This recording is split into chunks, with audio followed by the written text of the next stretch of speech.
اعوذ باللہ من الشیطان اللعین الرجیم بسم اللہ الرحمن الرحیم الحمد للہ وکفا وسلام علی عبادہ الذین اصطفیٰ. درود بھیجیے محمد علیہ.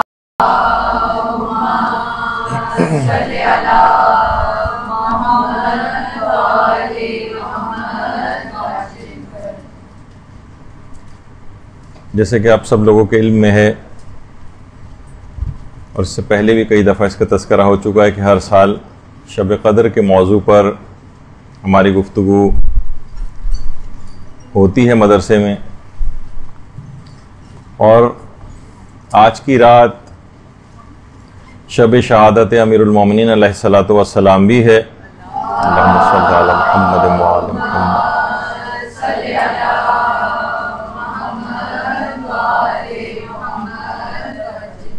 اصلاً یہ اتنی اہم ترین رات ہے کہ اس کی تیاری کافی پہلے سے شروع کر دینی چاہیے.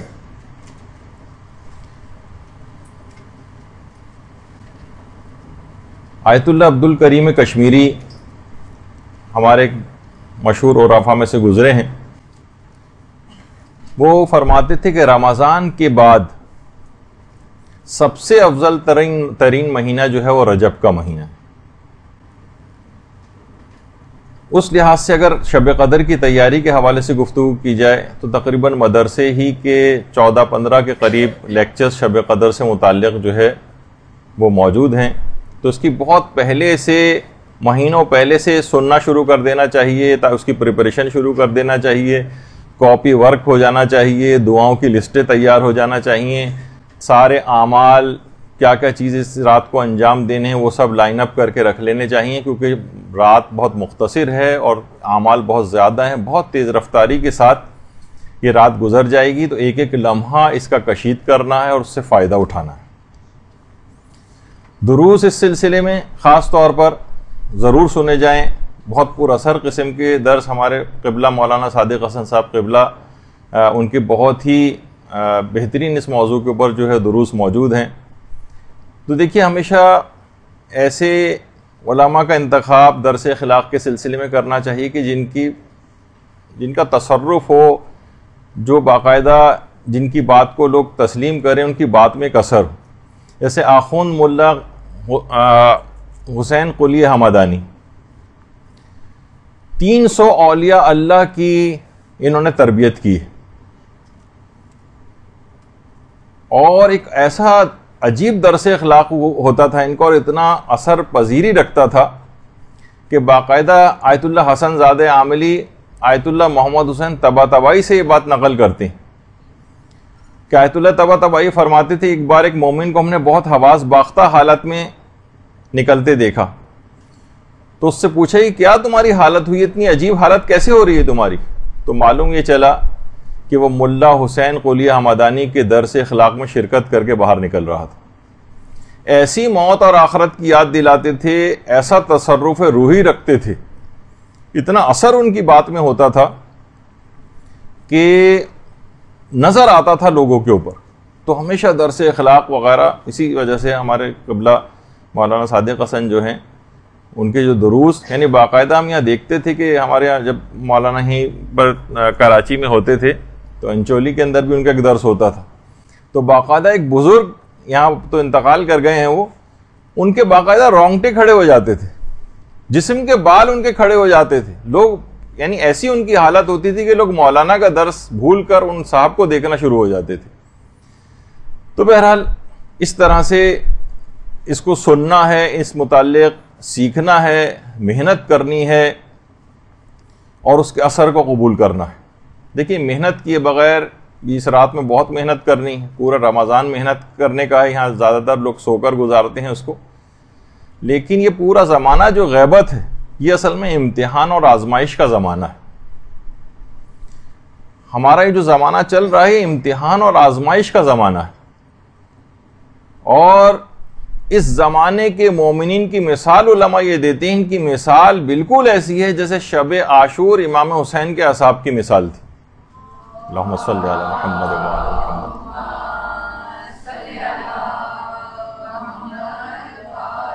اس زمانے کو اس طرح سے گزار نہیں دینا چاہیے کہ بس ٹھیک ہے ہمارے امام غائب ہیں، جس طریقے سے بھی ہم لاؤبالی زندگی گزاریں۔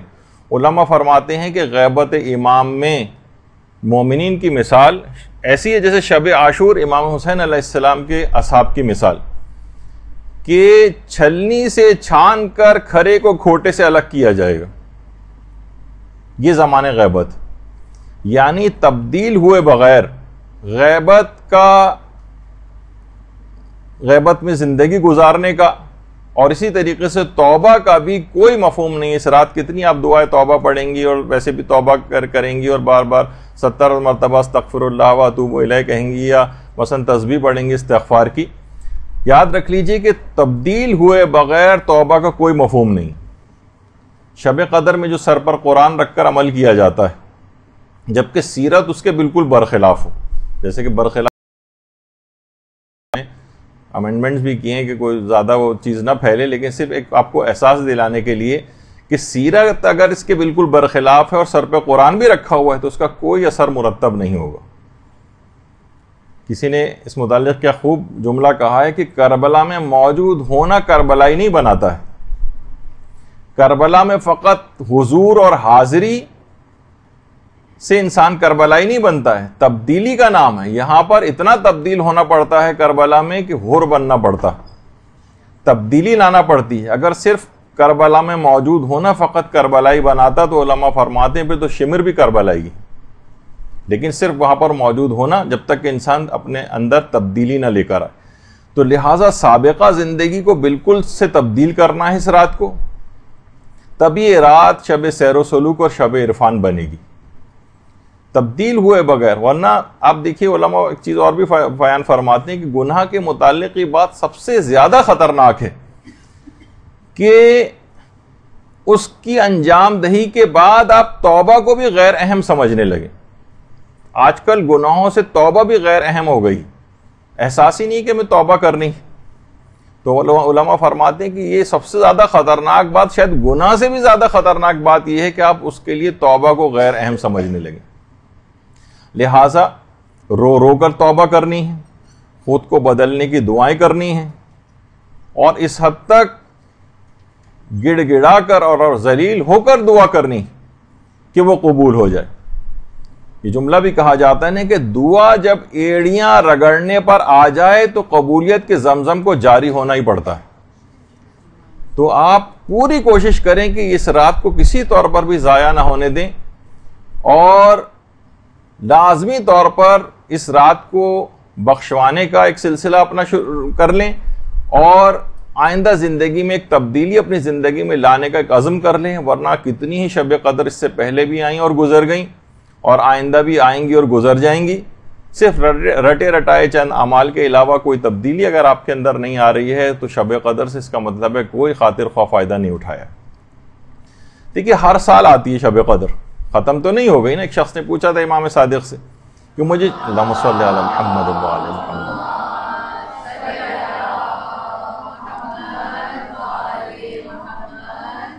کہ کیا یہ مخصوص رات تھی جو گزر گئی ہے، ہر سال آتی؟ تو امام نے جواب دیا اگر شب قدر اٹھا لی جاتی تو قرآن بھی اٹھا لیا جاتا۔ تو شب قدر ہر سال آ رہی ہے اور ہر سال شب قدر جا رہی۔ اور یہ بھی یاد رکھ لیں کہ دیکھیے رمضان جس کے اندر آپ کو یہ کہا جاتا ہے کہ آپ کی نیند بھی عبادت ہے، یعنی جس میں آپ کو سونا بھی آپ کا عبادت ہے، اسی رمضان کی رات میں آپ کو زبردستی جگوایا جا رہا ہے، 1 منٹ کو بھی نہ سوئیے۔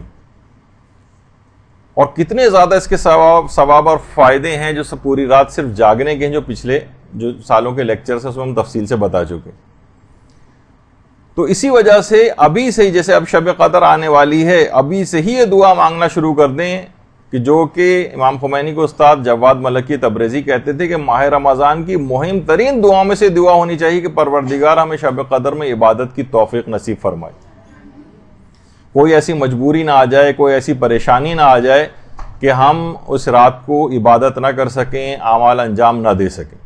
مسلسل یعنی اتنی اہم ترین رات ہے کہ اس فقط اور فقط اس رات میں عبادت کی اور دعاؤں کی توفیق آپ کو نصیب رہے۔ اچھا، اب کیسے اپنی ساری دعاؤں کو قبول کروایا جائے. آیت اللہ بہجت ایک بڑی اچھا ایک طریقہ بتاتے تھے. دیکھیے بعض اوقات ہوتا ہے نا دعاؤں کے سلسلے میں بھی کہ انسان کو یہ پتہ نہیں چل پا رہا ہوتا کہ پتہ نہیں میری دعا قبول ہوگی بھی یا قبول نہیں ہوگی. آدمی تھوڑا سا پریشان ہوتا ہے کہ میری دعا قبول ہوگی پتہ نہیں قبول نہیں ہوگی. وہ فرماتے تھے ایک طریقہ ایسا ہے کہ 100% اس سے دعا قبول ہوتی ہے اور حتماً قبول ہو جاتی. وہ فرماتے تھے کہ جو بھی آپ کی حاجت ہو, آپ یہ کہیں کہ پروردگار یہ حاجت کسی بھی مومن یا مومنہ کی ہو یا اس کے مشابہ کوئی اور حاجت کسی مومن یا مومنہ کی ہو اور کوئی تنگی اور مشکل ہو تو ان سب کی دعاؤں کو قبول کر لے اور ان کی مشکلات کو دور کر دے. اپنا ذکر بھی نہ چاہے اس کے اندر نہ کریں آپ کہ یہ جو حاجت ہے یہ جس بھی مومن اور مومنہ کی ہو یا یہ مشکل جس مومن اور مومنہ کی بھی ہو تو اس کی مشکل کو دور کر دے اور اس کی حاجت کو قبول کر لے. وہ فرماتے ہیں اسی وقت ایک فرشتہ خلق ہو جاتا ہے جو فوراً یہ دعا اس شخص کے اپنے حق میں قبول کروا دیتا ہے. تو فرماتے تھے اللہم صلی علی محمد وعلی محمد.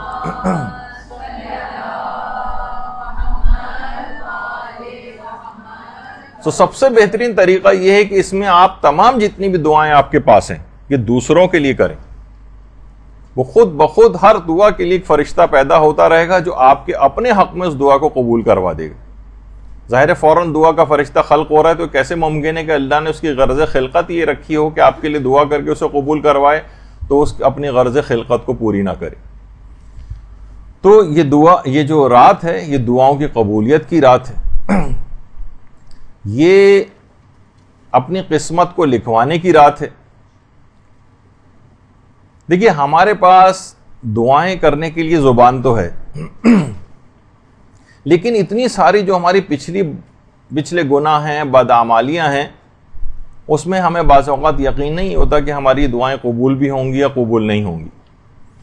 علماء فرماتے ہیں کہ خاص طور پر ویسے تو پورا خاندان اہل بیت کا واسطہ ہی ایسا ہے کہ جو دعاؤں کو قبول کرواتا ہے.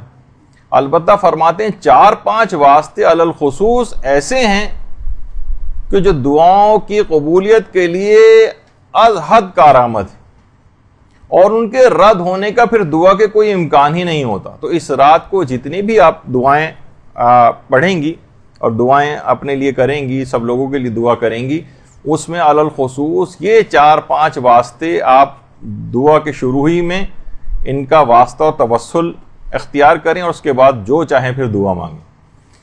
اور ویسے تو سارے ہی جب بھی یہ وجہ ہے کہ جو آپ عمل قرآن کرتی ہیں بے کا یا اللہ اور بے کا یا محمد اور بے علین اور بے فاطمہ بالحسن اور بالحسین وہ سارے واسطے ہی تو ہیں. تو یہ تمام چیزیں ایسی ہیں لیکن اس میں بھی 4-5 واسطے خاص طور پر جس میں سے ایک واسطہ توسل حضرت امیر المومنین علیہ الصلوۃ والسلام.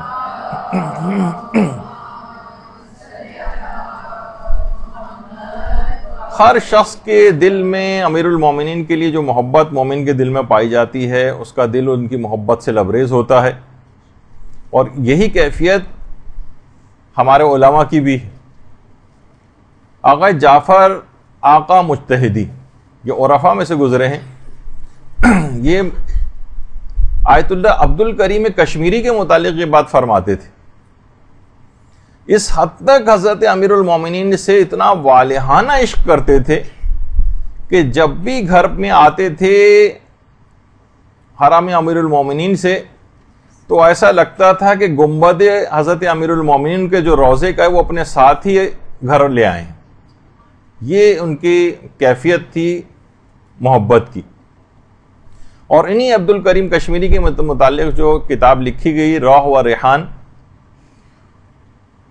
اس کے اندر آیت اللہ عبد الکریم کشمیری کا ایک مکاشفہ نقل ہوا ہے. مکاشفہ دیکھیے ایک ہوتا ہے کہ انسان خواب کی حالت میں کوئی چیز دیکھتا ہے اور ایک یہ ہے کہ خواب اور جاگتی آنکھوں کے درمیان میں ایک چیز ہوتی ہے جسے مکاشفہ کہتے ہیں. انہوں نے خواب میں دیکھا علامہ میر حامد حسین لکھنوی یہ انڈیا کے لکھنؤ کے انتہائی عظیم اور بزرگ علماء میں ان کا شمار رہا ہے شیعت کے. جن کو صاحب ابقات الانوار بھی کہا جاتا ہے. ابقات الانوار ان کی کتاب کا نام ہے. تو جب شاہ عبد العزیز محدث دہلوی نے تحفہ اثنا شریعہ شیعوں کے خلاف ایک کتاب لکھی تھی تو اس کا جواب علامہ میر حامد حسین لکھنوی نے ابقات الانوار کے نام سے دیا تھا، اور اس کے مختلف چھپتے رہے ہیں. ابقات الانوار شاید مکمل طور پر ابھی تک پرنٹ بھی نہیں ہوئی ہے، کچھ اس کے اجزاء ابھی تک ایسے ہیں کہ جو کہ شائع نہیں ہوئے ہیں. اور اس حد تک علامہ میر حامد حسین لکھنوی، جن کی یہ قبر مبارک ہے، دین کی اتنی خدمت کی تھی کہ اتنا مطالعہ کرتے تھے کہ انتہائی بزرگ ہو گئے تھے، بوڑھے ہو گئے تھے، بیمار ہو گئے تھے کہ بیٹھ کر بھی نہیں پڑھ سکتے تھے، تو موٹی موٹی کتابیں اپنے سینے پر رکھ کر جو ہے وہ مطالعہ کرتے تھے. یہاں تک کہ جب انتقال ہوا ہے اور غسل خانے جب لے جائے گئے اور جب ان کو غسل دینے لگے تو دیکھا کہ سینے کے اوپر باقاعدہ ایک بہت گہرا گڑھا پڑا ہوا تھا، کتابوں کو سینے پہ رکھنے کی وجہ سے گڑھا پڑ گیا تھا باقاعدہ. تو اس حد تک اتنا کام انہوں نے کیا تھا. تو آیت اللہ عبد الکریم کشمیری فرماتے ہیں کہ میں نے عالم مکاشفہ میں دیکھا کہ علامہ میر حامد حسین لکھنوی مرحوم وہ میرے گھر میں ہی موجود ہیں، اور ان کے سینے پر سبز رنگ کا ایک کپڑا ہے جس کے اوپر ایک عبارت لکھی ہوئی ہے. اچھا، علامہ میر حامد حسین لکھنوی، ان کو صاحب ابقات الانوار، ان کی جو کتاب ہے کہ امیر المومنین کے لیے اور جو بحث امامت تھی اس کا باقاعدہ یعنی انہوں نے ایسا معرکۃ الآراء جواب دیا ہے کہ لوگ حیران ہو جاتے ہیں اس کتاب کو پڑھ کر. کہ بعض اوقات آیت اللہ مرشن نجفی کہتے تھے کہ آیت اللہ عبد الحسین الامینی کی کتاب جو القدیر ہے وہ اس سے بھی ان معنوں میں ابقات الانوار اوپر ہے کہ علامہ امینی کے سامنے تو ابقات الانوار جیسی کتاب موجود تھی، لیکن جس وقت علامہ میر حامد حسین لکھنوی نے اس کا جواب لکھا ہے، جب وہ ابقات الانوار لکھ رہے تھے تو ان کے پاس اس طرح کی کوئی کتاب سامنے نہ تھی. اس لحاظ سے آیت اللہ مرشی نجفی اس کتاب کو آیت اللہ امینی کی کتاب القدیر سے بھی بہت سے اعتبارات سے مقدم سمجھتے تھے. تو انہوں نے فرمایا کہ میں نے دیکھا کہ ان کے سبز رنگ کا ایک کپڑا ان کے سینے کے اوپر رکھا ہوا ہے جس کے اوپر ایک چیز لکھی ہوئی ہے کہ حب علی حسنہ لا تضر مع سیاح. باقاعدہ اس کے اوپر ٹی وی پروگرامز بھی آتے ہیں، اور کہ علی کی محبت ایک ایسی نیکی ہے جس کے ساتھ کوئی خرابی اور بدی، جس کو کوئی نقصان نہیں پہنچا سکتی، اور بغض علی ایک ایسا سیاح اور ایک ایسی برائی ہے جس کے ساتھ کوئی نیکی فائدہ نہیں پہنچا سکتی. تو کہہ رہے ہیں یہ باقاعدہ یہ جملہ ان کے سینے کے اوپر لکھا ہوا تھا.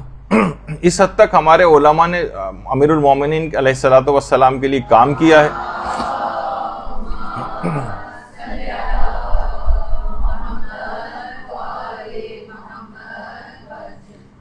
اور اس کے بعد دیکھیے ہمارے ساتھ یہی ہوتا ہے نا کہ ہم لوگ سب کے سب دعوی محبت تو کرتے ہیں اور بغیر کچھ کیے، کوئی بھی مولا کی خدمت کیے بغیر جوار معصومین میں اعلیٰ علیین میں جگہ مانگ رہے ہوتے ہیں اپنی دعاؤں میں. یہ سارے علماء جنہوں نے اپنی پوری زندگیاں اس کے اوپر لگائی ہیں، کتنا کچھ امیر المومنین کی خدمت کر کے گئے ہیں. تو کچھ سبق ان سے لینا چاہیے. کوئی کسی میں کوئی خدمت تو دین کی آپ اور ہم کر کے جائیں تاکہ کچھ سرخرو ہو سکے. تو یہی وجہ ہے کہ آیت اللہ کوہستانی جو کہ خود ایک بڑے مشہور عرفاء میں سے گزرے ہیں، وہ بھی یہ بات فرماتے تھے کہ اللہ نے فقط صرف اور صرف ایک ہی علی بنایا ہے اور الحمدللہ وہ ہمارا امام ہے. اللہم صلی علی محمد و علی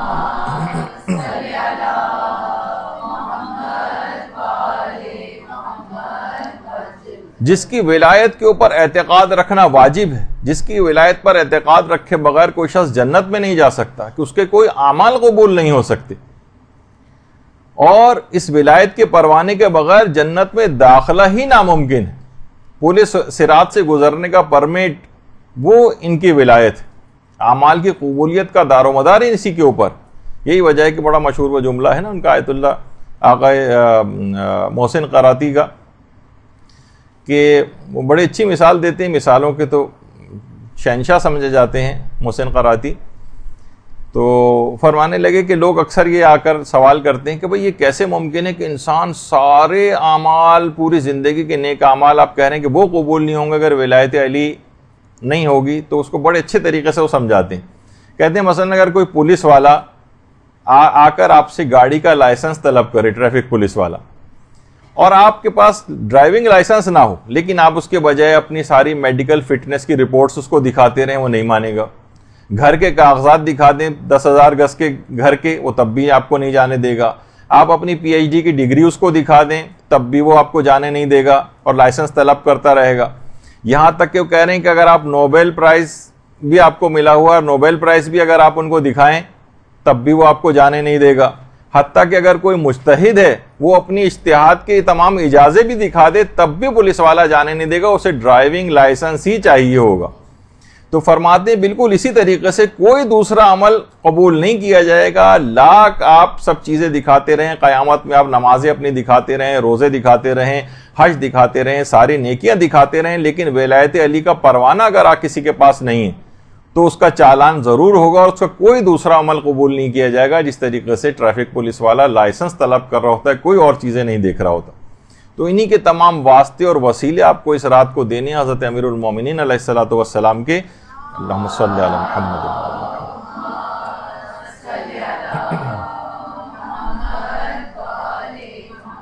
اور ان کے واسطے اور وسیلے سے تو اپنے لیے تو چھوڑیں، غیروں تک کے لیے اگر ان کا واسطہ اور وسیلہ دیا جائے جو ان کو نہیں مانتے ہیں ان کے لیے بھی، تو وہ ان کے لیے بھی دعائیں قبول کر لیتے ہیں۔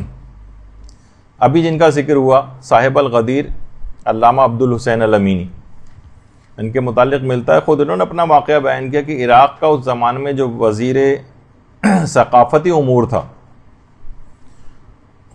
عراق میں سنی وزراء بھی ہوتے ہیں، ظاہر مکس ٹائپ کی گورنمنٹ ہوتی ہے، وزیر ثقافتی امور جو تھا وہ غیر شیعہ مسلمان تھا، اس کی ایک ہی اولاد تھی، اتنی شدید بیمار ہو گئی کہ تمام اطباء اور ڈاکٹرز نے منع کر دیا کہ نہیں اب یہ صحیح نہیں ہو سکتا، اب اس کو مزید تکلیف نہیں دو، گھر کے کسی ایک کونے میں ڈال دو تاکہ آسانی کے ساتھ اس کا دم نکل جائے۔ ہر جگہ سے نا امید ہو گیا، کسی نے اس کو علامہ عبد الحسین الامینی کا بتایا، کہا کہ وہ اپنے آقا اور مولا کا بہت زیادہ دم بھرتا ہے اور کہتا ہے کہ یعنی کسی کو ان سے برتر نہیں سمجھتا ہے، اور پوری دنیا کے کنگال ڈالا ہے، ان کی ولایت کے لیے اور کتاب لکھی الغدیر کے نام سے۔ تو باقاعدہ اس وزیر ثقافتی امور نے پوری ایک خط لکھا علامہ عبد الحسین الامینی کو، اور اس کے اندر یہی بات تمام اپنے بیٹے کی لکھی، اور لکھا کہ آقا امینی میرا بیٹا مر رہا ہے، طبیبوں نے ہاتھ اٹھا لیا ہے، کیا آپ اپنے مولا سے شفا دلوا سکتے ہیں؟ بس ایک مختصر سا خط اس نے لکھا۔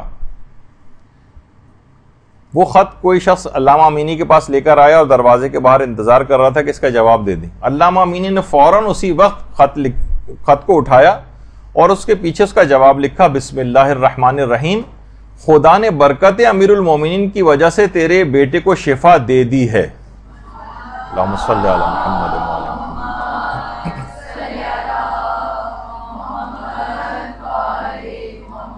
اچھا، یہ نہیں لکھا کہ خدا شفا دے دے گا، خدا نے برکت امیر المومنین سے تیرے بیٹے کو شفا دے دی ہے، اور بس یہ لکھ کر خط کو بھیج دیا۔ وہ شخص خط لے کر گیا وزیر ثقافتی امور کے گھر، اور ادھر علامہ اسی وقت روضہ حضرت امیر المومنین علیہ الصلوۃ والسلام پہنچ گئے۔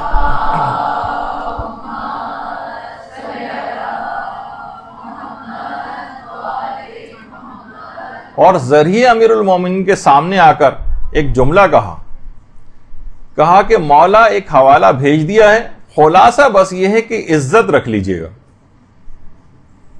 اچھا، ادھر وزیر ثقافتی امور کو وہ خط ملا، اس نے پڑھ کر بھاگتا ہوا اپنے بچے کے کمرے میں گیا، دیکھا کہ وہ بستر مرگ پر لیٹا ہوا بچہ حشاش بشاش بستر کے اوپر بیٹھا ہوا ہے۔ اللہم صلی علی محمد۔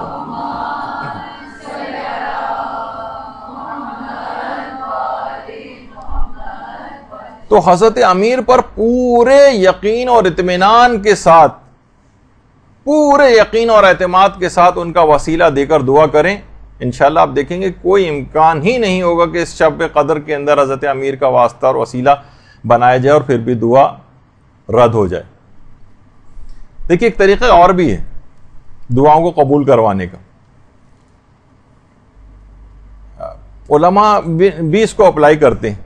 جس زمانے میں یہ ہمارا نیا مدرسہ بنا نہیں تھا اور ہم کرائے پہ قریب ہی میں ایک چھوٹی اس لحاظ سے جو اتنا اس میں اتنی سہولیات نہیں تھیں مدرسہ تھا, تو علامہ عقیل القروی صاحب ایک دفعہ یہاں تشریف لائے تھے. تو علماء کا بھی ایک طریقہ کار رہا ہے کہ ہمیشہ انتہائی پر یقین انداز میں دعا کرتے ہیں. اس وقت امکان بھی نہیں تھا کہ اس سے بہتر جگہ بھی ہم کو مل جائے گی, تو ہم نے اس وقت ان سے کہا تھا کہ آپ دعا کریں کہ کوئی مدرسے کا صحیح انتظام ہو جائے. تو انہوں نے کہا انشاءاللہ اسی سال مدرسے کا آپ کا بہترین مدرسے کا انتظام ہو جائے, پورے یقین کے ساتھ. یہ واقعتاً ایسا ہے کہ اللہ پر بھروسہ کرتے ہوئے انسان دعائیہ کلمہ دوسرے کے لیے نکال دے. میں نے ذاتی طور پر اس قسم کی جب یہ چیز ان سے سیکھی تو ذاتی طور پر اس کا تجربہ کر کے دیکھا کہ کوئی بھی آقا آپ سے کہے کہ دعا کر دیجئے فلاں بیٹی کی شادی ہو جائے, کچھ ہو جائے, آپ کہیں گے انشاءاللہ چند مہینوں کے اندر ہی بہترین رشتہ آئے, اور واقعتاً آ جاتا ہے, کیونکہ آپ اللہ پر اعتماد کرتے ہوئے ایک دفعہ کہہ دیجئے.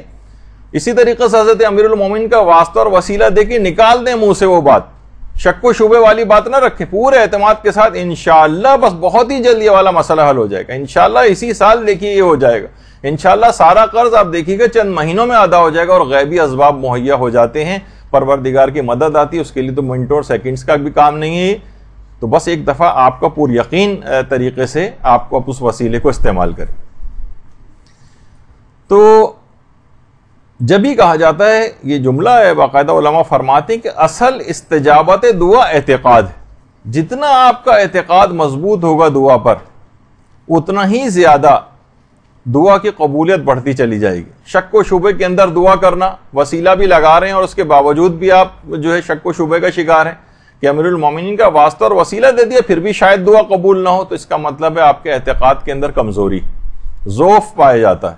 شک و شبے کو بالکل ہٹا دیجئے اور اس کے بعد دعا کریں کہ بس پروردگار میں نے ان ہستیوں کا وسیلہ اور واسطہ دیا ہے, امکان ہی نہیں کہ میری دعا رد ہو جائے. پھر دیکھیے کیسی دعا قبول ہوتی ہے. تو ایک تو حضرت امیر کا واسطہ تمام دعاؤں کے سلسلے میں. دوسرا واسطہ حضرت امام حسین علیہ الصلوۃ والسلام.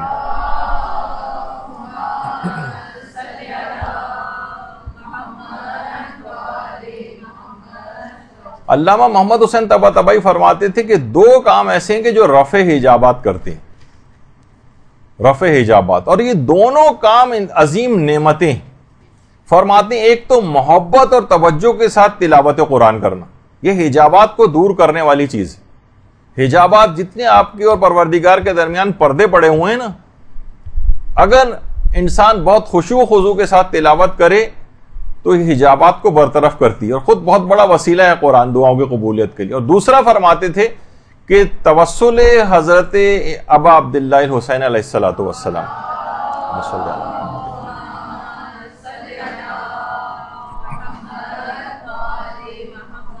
اور فرماتے تھے کہ یہ چیزیں ذہن کی صفائی بھی کرتی ہیں, رفع حجابات بھی کرتی ہیں اور ذہن کی صفائی بھی کرتی ہیں. ہمارے دماغ کے اوپر جو جالے تن جاتے ہیں اور گرد و غبار آ جاتا ہے اور گناہوں کی کثافتیں آ جاتی ہیں, توسل حضرت ابا عبداللہ حسین اس کو بھی دور کرتا ہے, حجابات کو برطرف کرتا ہے. یہی وجہ ہے کہ آیت اللہ علی آقا قاضی فرماتے تھے کہ میں اگر کسی بھی مقام پر آج تک جو پہنچا ہوں تو دو چیزوں کی وجہ سے پہنچا ہوں, ایک تو قرآن کریم کی وجہ سے اور زیارت حضرت سید الشہداء کی وجہ سے. یعنی جتنے بڑے بڑے مقامات کو علماء نے حاصل کیا ہے ان میں دو چیزیں علی الخصوص ہیں, قرآن کریم کی زیارت اور زیارت سید الشہداء. تو ان کا واسطہ اور وسیلہ جب بھی دیا جائے. اور اسی طریقے سے آیت اللہ طباطبائی بھی یہ بات فرماتے تھے کہ جو بھی معنوی اور روحانی حوالے سے کسی مقام پر پہنچا ہے تو وہ امام حسین کی زیارت یا ان کے توسل کے نتیجے میں پہنچا ہے. یعنی ایک دفعہ ان کا توسل اختیار کر کے دیکھے, بڑے بڑے معنوی مقامات کے اوپر انسان پہنچ جاتا ہے. روزانہ کی دعاؤں میں بھی امام حسین کو اپنا واسطہ اور وسیلہ قرار دیں. ایک ہوتا ہے نماز کے بعد ہم رٹے رٹائے انداز سے دعائیں کرنا شروع کر دیتے ہیں, ہمیشہ واسطے اور وسیلوں کا ذکر پہلے کریں, ان کا پروردگار عالم کو واسطہ دیں ان کے حوالے سے, پھر اس کے بعد دعا کو کے سلسلے کو آگے بڑھائیں. اور یہی وجہ ہے کہ ہمارے ایک بہت مشہور عالم گزرے شیخ عبداللہ البحرانی, جو کہ صاحب عوالم کہلاتے ہیں, بہت مشہور ان کی کتاب ہے العوالم العلوم. وہ فرماتے ہیں کہ یہ جو آیت ہے نا کہ یا ایتھا النفس المطمئنہ ارجعی الی ربک راضیۃ مرضیہ، کہہ رہے ہیں یہ والی جو آیت ہے یہ فقط اور فقط امام حسین علیہ السلام کے لیے، فقط ان کے لیے۔ وہ فرماتے ہیں اس آیت کے ذریعے اپنی نماز کو امام حسین کی نماز سے متصل کر سکتے ہیں آپ۔ بڑی اہم بات بتائی، کہتے ہیں یہ والی جو آیت ہے، اس آیت کو آپ امام حسین جب اس نماز پڑھنے لگیں اور اس آیت کی آپ تلاوت کریں شروع میں، نماز کے شروع ہونے سے پہلے، تو اگر آپ نے آیت تلاوت کی تو آپ کی نماز امام حسین کی نماز سے متصل ہو جائے گی۔ اور اللہم صلی علی محمد و علی محمد،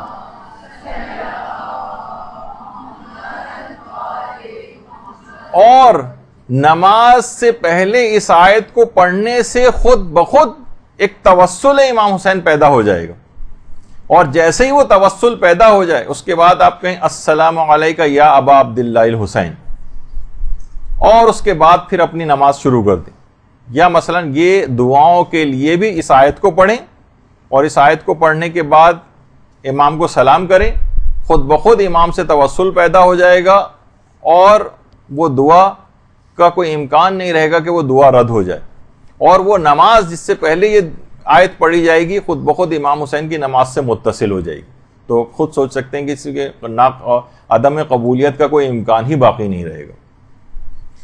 تو دیکھیے شب قدر میں بھی آپ کو مغربین کی نماز پڑھنی ہے، اور 2 رکعت نماز شب قدر بھی پڑھنی ہے آج ہی رات، تو اس توسل کو آپ ضرور اختیار کریں، کیونکہ امام حسین اپنے خون سے اس دین کی آبیاری کر چکے ہیں۔ خود علماء فرماتے ہیں کہ اگر کوئی امام حسین سے پوچھے کہ مولا آپ کی زندگی میں سب سے زیادہ خوشی کا موقع کون سا تھا،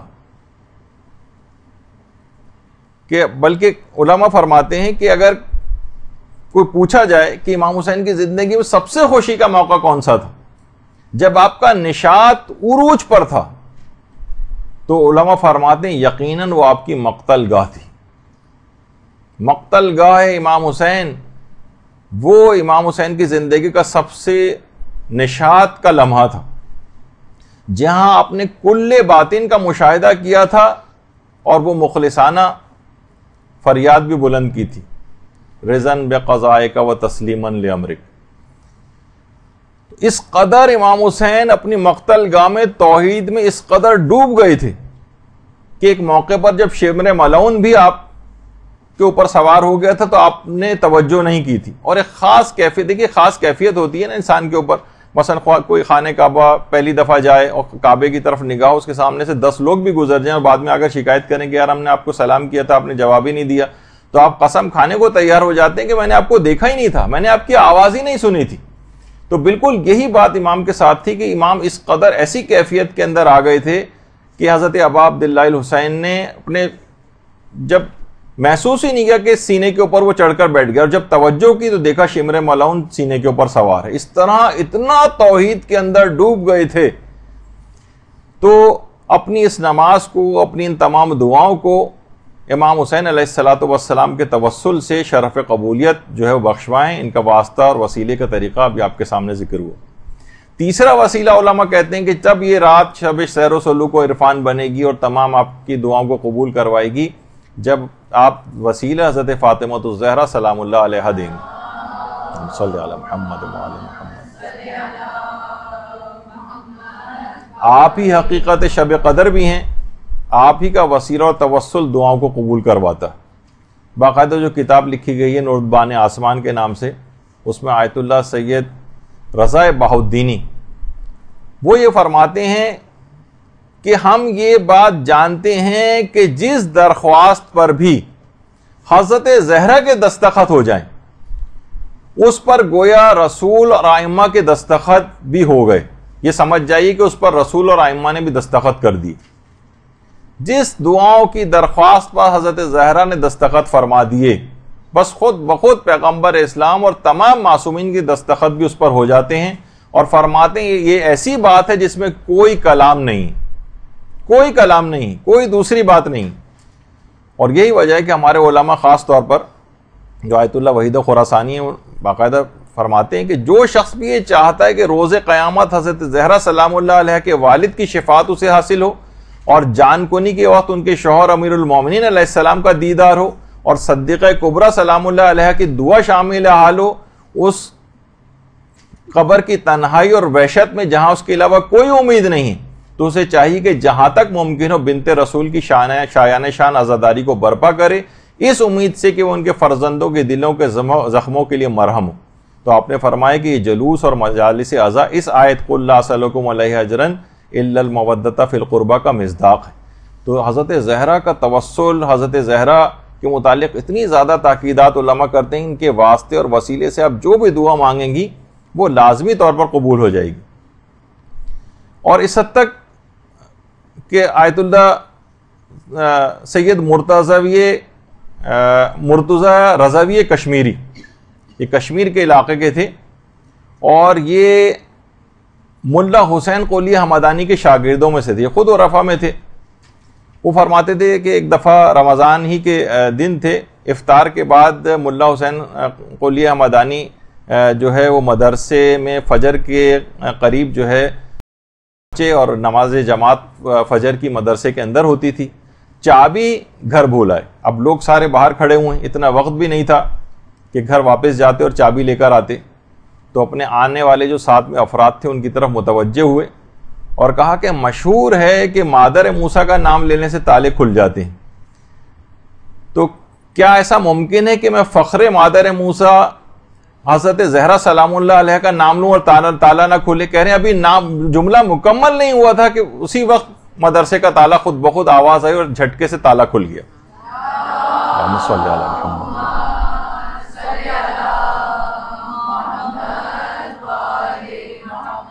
تو اس شب قدر میں ہماری قسمتوں کے بند تالے حضرت زہرا کے توسل سے نہایت آسانی کے ساتھ کھل سکتے ہیں۔ پوری کوشش کریں، بار بار دعاؤں کے اندر حضرت زہرا کا واسطہ اور وسیلہ دیں، پھر آپ دیکھیں گے کس طریقے سے یہ تالے کھلتے ہیں۔ اس کے بعد اگلا وسیلہ دینا ہے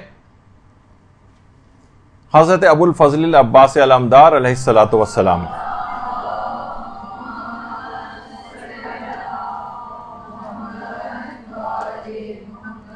واقعی یہ صلوات رمضان والی صلوات لگ رہی ہے۔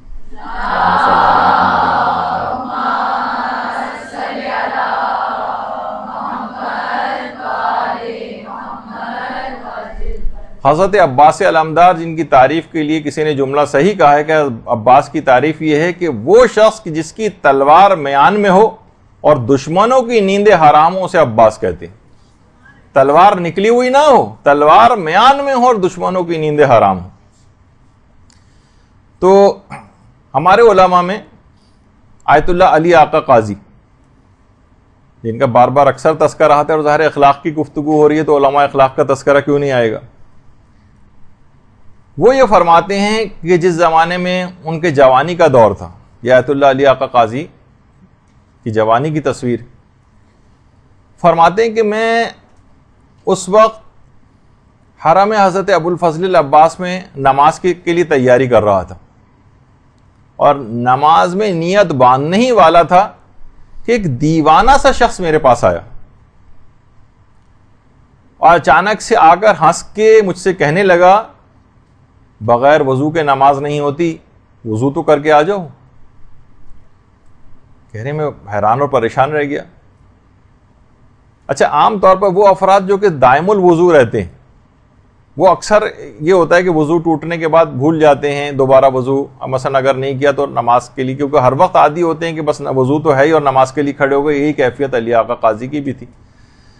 کہہ رہے ہیں میں نے واقعی غور کیا تو میں وضو ٹوٹنے کے بعد میں نے دوبارہ وضو نہیں کیا تھا۔ اب آپ دیکھیں گے حضرت ابو الفضل العباس کے در کے دیوانے بھی ایسے عرفا ہوتے ہیں۔ تو کہہ رہے میں نے وضو کر کے آیا اور نماز ادا کرنے لگا۔ نماز کو جب میں نے ختم کیا تو وہ دیوانہ پھر آیا میرے پاس اور آ کر کہنے لگا میرے کان میں کہ ابو الفضل العباس تمام اولیاء خدا کی پناہ گاہ ہیں، جو مشکل حل کروانا ہو حضرت ابو الفضل کے پاس جا کر ان سے حال دل کہو، تمہاری مشکل حل ہو جائے گی۔ علی آقا قاضی فرماتے ہیں کہ میں نے 18 سال تک ریاضتیں کی تھی، 18 سال، مگر مجھے لگ رہا تھا کہ میں جیسے روحانیت کے خاص مقام پر آ کر رک گیا ہوں آگے، اور روحانیت کا دروازہ کھل نہیں رہا ہے۔ میں تمام نماز، روزے، اذکار، دعائیں، زیارات، تلاوت، لیکن لگ رہا تھا کہ ان تمام اعمال کو انجام دینے کے بعد بھی عشق پروردگار کی اس کیفیت کے اوپر میں نہیں پہنچ پا رہا ہوں کہ جو مجھے حاصل ہو جانی چاہیے تھی، اور میں گویا ایک لحاظ سے نا امید ہی ہونے لگا تھا۔ دیوانے نے کان میں جب یہ آ کر کہا کہ حضرت ابو الفضل عباس سے توسل کیوں نہیں اختیار کرتے ہو اور اپنی حاجت ان سے کیوں نہیں کہتے ہو جبکہ وہ تمام اولیاء خدا کی پناہ گاہ ہیں، میں نے تڑپ کر اسی وقت حضرت ابو الفضل عباس علمدار سے توسل کیا کہ مولا میں نے 18 سال تک ریاضتیں کی ہیں، میں نے بہت رنج اور غم اٹھائے ہیں،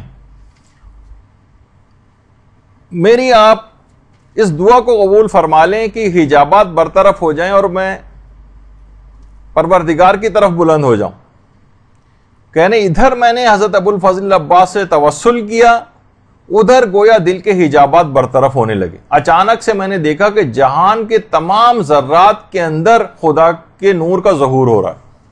اسی وقت سے کہنے میں نے جس طرف نگاہ اٹھا کر دیکھتا تھا ہر جگہ مجھے لا الہ الا اللہ کی تجلی نظر آنے لگی، اور دیکھا کہ کائنات کے ذرے ذرے سے نور الہی اٹھ رہا ہے، اور اللہ نور السماوات والارض اس کی گویا ایک لحاظ سے تفسیر میری آنکھوں کے سامنے جو ہے وہ آنے لگی۔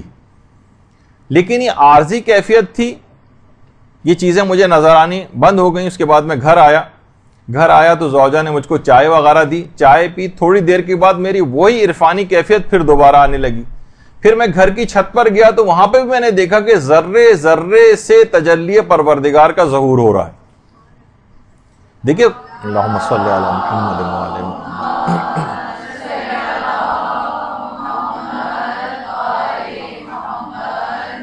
دیکھیے خدا ہر قسم کی جسمانیت سے منزہ اور مبرہ، لیکن دل کی آنکھوں سے اس کو دیکھا جا سکتا ہے۔ تو فرماتے ہیں کئی مرتبہ ایسی کیفیات ہوئی کہ میں آسمانوں کے اوپر نگاہ کرتا تھا، ہر جگہ کے اوپر نگاہ کرتا تھا، ہر جگہ مجھے تجلی پروردگار اور گویا اس کا نور بکھرا ہوا نظر آتا تھا، یہاں تک کہ میری کیفیت مستقل ہو گئی۔ اور اس کے بعد فرماتے ہیں کہ بہرحال پھر اس کے بعد آپ گھر تشریف لے آئے، پھر کیفیت پوری مستقل ہو گئی، اور یہ واقعہ بھی اس میں ملتا ہے ایک دفعہ مکمل طور پر زلزلہ آیا کہ پورا گھر گر گیا، اور پورا گھر گر گیا۔ سارے طالب علم جو گھر میں درس دیتے تھے سارے طالب علم اٹھ کر بھاگے، لیکن آیت اللہ علی آقا قاضی اپنی کرسی پر اسی طریقے سے بیٹھے رہے کہ جب حفاظت کرنے والا پروردگار ہے، اور یہ بات کہتے تھے کہ تم دعوی توحید کرتے ہو لیکن پھر بھی مغلوب اور پریشان ہو جاتے ہو۔ لوگ ہوتا ہے نا کہ فوراً مغلوب اور پریشان ہو جاتے، ذرا سی کوئی نامساعد حالات آئے، کچھ آئے، فوراً مغلوب اور پریشان ہو گئے اس سے۔ اور ان کے شاگرد بھی کہتے ہیں کہ ایک دفعہ ہم مسجد سہلا کے اندر بیٹھے ہوئے درس دے رہے تھے ہمیں، تو ایک بڑا سا سانپ نکل کر آ گیا، سارے طالب علم ڈر کر بھاگے سانپ سے، لیکن علی آقا قاضی وہیں پر بیٹھے رہے اور کہا مت باذن اللہ، اللہ کے حکم سے مر جا، اور اسی وقت سانپ بے حس و حرکت ہو گیا۔ اور اس کے بعد درس دینا شروع ہو گئے، سارے طالب علم دوبارہ بیٹھ کے درس شروع ہو گیا، بار بار پلٹ کر دیکھتے بھی جا رہے تھے، لوگ پریشان تھے، یہاں تک کہ درس ختم ہوا، علی آقا قاضی اٹھ کر گئے تو طالب علم باقاعدہ ایک لکڑی وغیرہ لے کر آئے، اور اس کے بعد سانپ کو ہلا جلا کر دیکھتے رہے کہیں زندہ تو نہیں، لیکن وہ واقعی مر چکا تھا۔ تو حضرت عباس علیہ الصلوۃ والسلام کے توسل سے علماء نے کتنے بڑے بڑے مقامات کو حاصل کیا ہے۔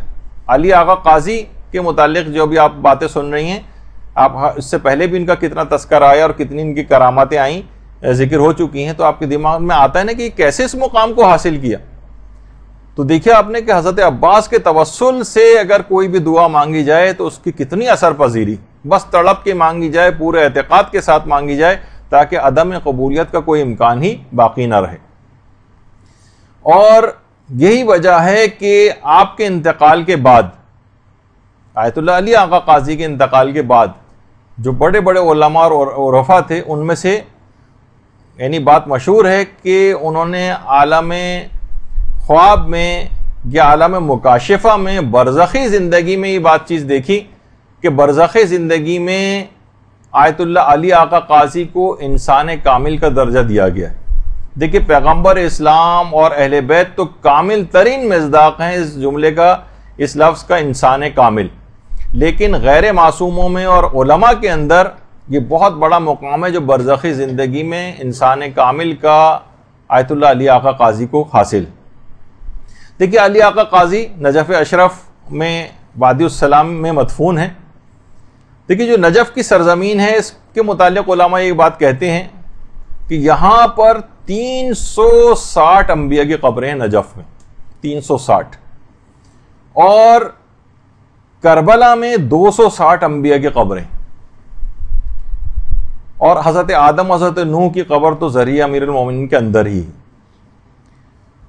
ایک عالم مرحوم آقا سید ہاشم رضوی ہندی انڈیا کے ایک عالم دین تھے، خود علی آقا قاضی کی خدمت میں بہت عرصے تک فیض اٹھایا اور 94 برس کی عمر میں انتقال کیا قوم میں. وہ فرماتے تھے کہ اہل عراق کی جتنی مشکلات ہیں، میں نے اندازہ یہ کیا ہے کہ ان کی مشکلات کی جو ایک بڑی وجہ ہے وہ وہاں کے اکثر لوگوں کی حضرت امیر المومنین علیہ السلام کی عدم معرفت، یعنی اتنی معرفت نہیں ہے جس اعتبار سے ان کی ہونی چاہیے. اور دوسری فرماتے تھے کہ اولیاء خدا میں سے حضرت آیت اللہ علی آقا قاضی، ان کے متعلق اہل عراق کی جو کم علمی ہے یا بے بصیرتی ہے یا یہ کہا جائے کہ کم معرفت ہے، یہ بھی اہل عراق کی مشکلات کا ایک بڑا سبب ہے. یعنی آغا ہندی یہ جملے فرماتے تھے کہ امیر المومنین کا بھی جو مقام اور مرتبہ ہے اس کے مطابق ان لوگوں کے اندر وہ معرفت نہیں پائی جاتی ہے. اور اسی طریقے سے آیت اللہ علی آقا قاضی دیکھیں اتنا بڑا شخصیت کیا ہے، لیکن آپ دیکھیں کہ بہرحال ان کا مقبرہ قبر وغیرہ لگتا ہے کہ جیسے ان کو کوئی خاطر خواہ، بلکہ کتنے لوگ افراد یہاں سے قافلوں کے قافلے جاتے ہیں اور وادی السلام کے اندر بھی جاتے ہیں، لیکن کبھی کوئی آیت اللہ علی آقا قاضی کی شیعہ کاروانوں میں سے بھی شاید ہی کبھی کوئی گیا ہو. میں نے تو آج تک کسی کو بھی نہیں دیکھا کہ کوئی علی آقا قاضی کی قبر پہ گیا بھی ہو یا ان کا نام بھی کبھی کسی نے سنا ہو، جس کو عالم برزخ میں معصومین سے ہٹ کر انسان کامل کا درجہ دیا گیا ہو. اس میں قوم کی بے حسی کا یہ عالم ہے. یہی وجہ ہے کہ جو بار بار ہم علماء کا تذکرہ اس میں جو ہے کرتے ہیں، لوگ یہی کرتے ہیں نا کہ معصومین کا تذکرہ اس لحاظ سے ان کی سیرت، تو کہتے ہیں بھائی ہم کہاں ان کی پیروی کر سکتے ہیں، لیکن یہ علماء ان کی تو پیروی کی جا سکتی، یہ تو غیر معصوم ہے، یہ تو ہمارے ہی طرح کے افراد تھے. تو اس وجہ سے ان کا تذکرہ زیادہ آتا ہے تاکہ ہمارے سامنے ایک مشعل راہ رہے کہ ہم بھی کچھ محنت کر کے کسی مقام کو حاصل کر سکتے ہیں. تو علی آقا قاضی تو بہرحال آپ نے دیکھا کہ توسل حضرت عباس علمدار، یہ اتنا مقام، اللہم صلی علی محمد،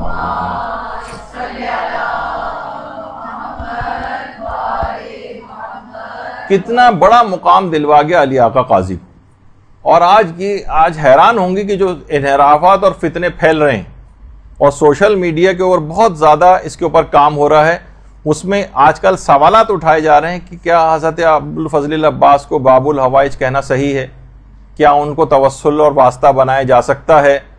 ایسے سوال، اشکالات اٹھانا، لوگوں کے دماغوں کو مسموم کرنا، زہر آلود کرنا یا شک ڈالنا، یہ آج کل ایک کام اس سلسلے میں بہت بڑھتا جا رہا ہے. تو علماء اور مراجع اس کے آگے سفارہ ہیں، باقاعدہ آیت اللہ شبیری زنجانی نے ان کی اپنی آفیشیل ویب سائٹ پہ ہے کہ یہ بالکل امور قطعیہ میں سے ہے دین کے کہ حضرت ابوالفضل العباس یہ باب الحوائج ہیں. اس میں کوئی شک و شبے کی بات ہی نہیں ہے، یہ قطعی امور کے اندر سے.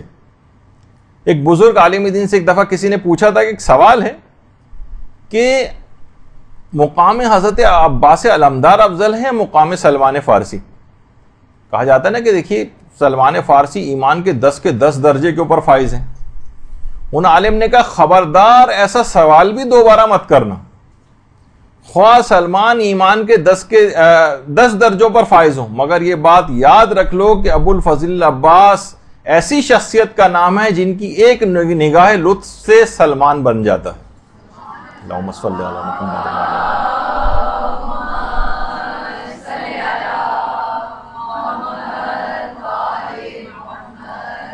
یاد رکھ لو اہل بیت رسول پر کسی کو کبھی قیاس مت کرنا. اور اس وقت حضرت عباس تمام اولیاء خدا کی پناہ گاہ ہیں. تو بہرحال اتنا بڑا مقام حضرت عباس کا کہ علماء کہتے ہیں کہ امام حسین کا ایک جملہ ان کے اس مقام کو بیان کرنے کے لیے کافی ہے کہ امام فرماتے تھے حضرت عباس کے لیے، امام حسین جو جملہ ارشاد فرما رہے ہیں کہ میرے ماں باپ آپ پر قربان ہوں. کتنا بڑا مقام اور مرتبہ ہے. یہ مذاق جملہ نہیں ہے، یہ کوئی کمتر جملہ نہیں. حضرت عباس کی مقام اور فضیلت کو بیان کرنے کے لیے بہت کافی کہ امام حسین جیسا امام وقت کہے کہ میرے ماں باپ آپ پر قربان. تو یہ 3 توسل ہوئے یا 4 توسل. اس کے بعد ایک توسل اور ہے جو ہمارے زمانے کے امام کا توسل ہے.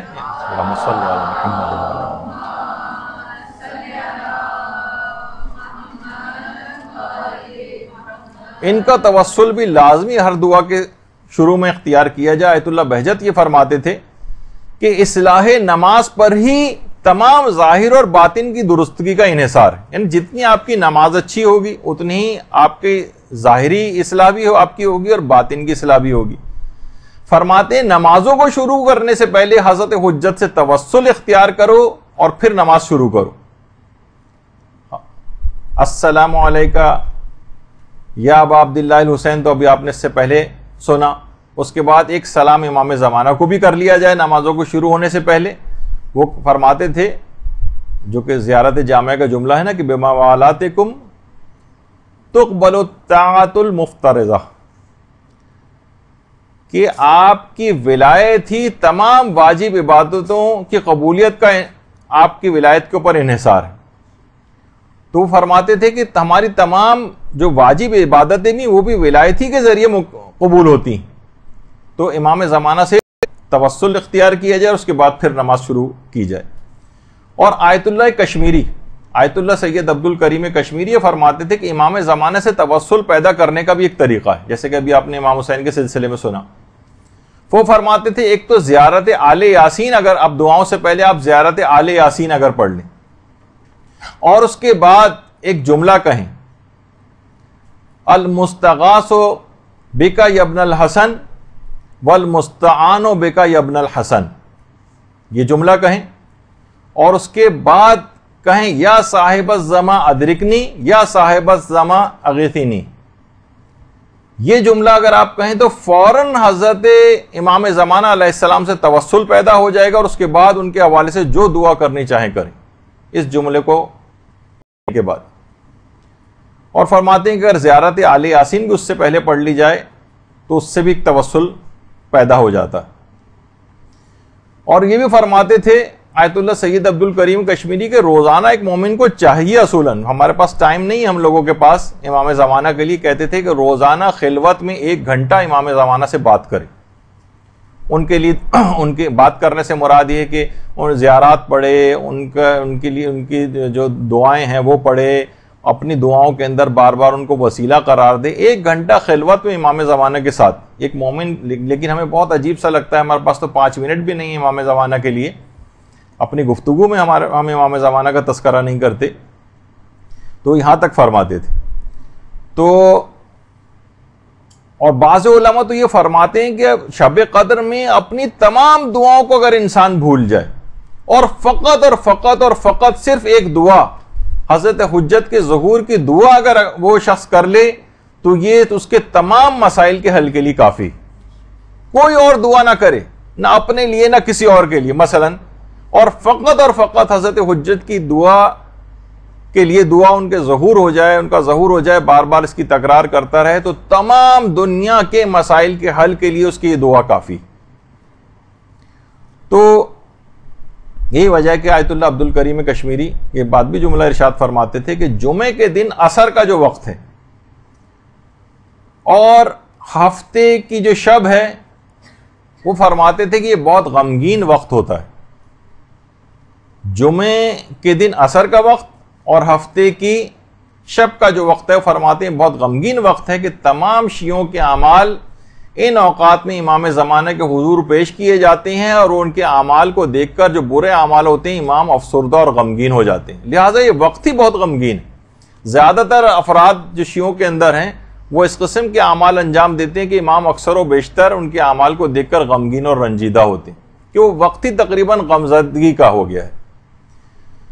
تو بہرحال اس شب کو خاص طور پر واسطہ اور وسیلہ تو امام کو قرار دینا ہے، لیکن ایک کام اور بھی کرنا ہے، اور وہ ہے امام زمانہ علیہ السلام کے لیے صدقہ دینا.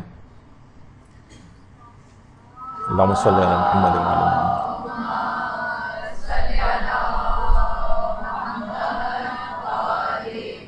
اس شب میں صدقہ دینے کی بہت تاکید ہے، اور خاص طور پر امام زمانہ علیہ السلام کے لیے صدقہ دینا. آیت اللہ سید عبد الکریم کشمیری ایک دیندار ڈاکٹر سید محمد کی تعریف میں ایک جملہ کہتے تھے. دیکھیں انشاءاللہ ہمارا ایک ارادہ یہ بھی ہے کہ پورا ایک درس اس موضوع کے اوپر بھی لیا جائے. عام طور پہ لوگ سمجھتے ہیں دیکھیے بہت بڑے بڑے علماء اور عرفاء کی باتیں وہی یہ سب لوگ کام کر سکتے تھے، ہم کیا کر سکتے ہیں. ائمہ کی باتیں ہوں تو لوگ اس سے بھی مایوسی کا شکار ہوتے ہیں کہ وہی کر سکتے تھے، ہمارے بس کی بات نہیں.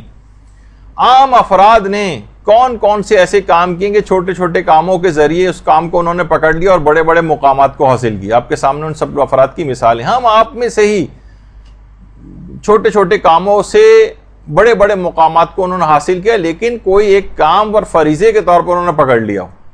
تو فرماتے تھے کہ ڈاکٹر سید محمد جو تھے ان کے متعلق عبد الکریم کشمیری جیسا عارف نقل کر رہا ہے کہ ان کی تعریف میں کہ ان کا ایک عمل ایسا تھا کہ امام زمانہ کا جو ایک لقب مہدی ہے اس کے اعداد 59 ہیں، 59. وہ فرماتے تھے کہ وہ 59 تومان اس زمانے میں 59 تومان روزانہ امام زمانہ کے ہر عدد کے لیے ان کے لقب کے 1 تومان صدقہ کرتے تھے. یعنی 59 ان کے مہدی کے جتنے بھی اعداد بنتے ہیں اس کے لیے. اب کسی کی آپ میں سے کوئی شرعی کوئی طریقہ تو نہیں، لیکن ایک محبت کے اظہار کے طریقے کے طور پہ بتاتے تھے کہ کوئی 59 روپے دے سکتا ہے، کوئی 590 روپے دے سکتا ہے، کوئی 5900 روپے امام زمانہ. جتنی اپنی حیثیت محبت شوق اس کا پایا جائے امام زمانہ کے لیے اس لحاظ سے صدقہ کرے اور اپنی محبت کا اظہار امام زمانہ سے کرے. روزانہ کی بنیاد پر امام زمانہ کے لیے صدقہ ہونا چاہیے، نہ کہ صرف شب قدر میں. اور ایک بہت ہی اچھا طریقہ اور بھی جس میں صدقے کے رد ہونے کا کوئی امکان ہی نہیں، وہ آقا مجتبیٰ طہرانی نے بتایا. آقا مجتبیٰ طہرانی فرماتے ہیں کہ اگر آپ امام زمانہ کے لیے صدقہ دینا چاہیں تو امام رضا علیہ السلام کی طرف سے امام زمانہ کے لیے صدقہ دیں. اللہم صلی علی محمد وعلی محمد.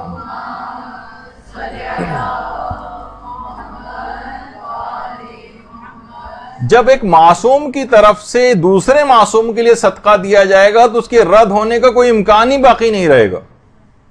تو ایک بہت ہی اچھا طریقہ ہے کہ جس وقت بھی آپ صدقہ دیں اپنی طرف سے جو امام زمانہ کے لیے آپ صدقہ دیتی ہیں، آپ نیت یہ کریں کہ میں امام رضا کی طرف سے امام زمانہ کے لیے صدقہ دیتی ہوں. تو اس کی عدم قبولیت کا کوئی امکان نہیں رہے گا، اور سارے فائدے آپ کو ایسے زبردست صدقے کے حاصل ہو جائیں گے کہ انسان کو صرف عالم آخرت میں جا کر اس کا ثواب پتہ چلے گا. تو آپ نے دیکھا کہ یہ سارے واسطے اور وسیلے یہ تو دیکھیے ہمارے معصومین کے ہیں، کتنے مجرب ہیں، لیکن علماء کا یہ بھی جملہ ہے کہ کتنے ہمارے ایسے عظیم علماء کے مرنے کے بعد بھی ان سے کسب فیض کے لیے انسان چاہے تو کوشش کر سکتا ہے. جیسے ابھی یہی آیت اللہ عبد الکریم کشمیری ان کا ذکر ہو رہا ہے بار بار. ان کے شاگردوں نے پوچھا کہ جو اولیاء خدا پہلے گزر چکے ہیں ان سے ارتباط کے لیے، ان سے فیض کو حاصل کرنے کے لیے کون سا کام کیا جائے؟ تو وہ فرماتے ہیں طریقہ ہے. وہ طریقہ یہ کہ دیکھیے علامہ تقی مجلسی جو کہ علامہ مجلسی کے والد تھے. علامہ مجلسی تو باقر مجلسی تھے، ان کے والد تھے تقی مجلسی.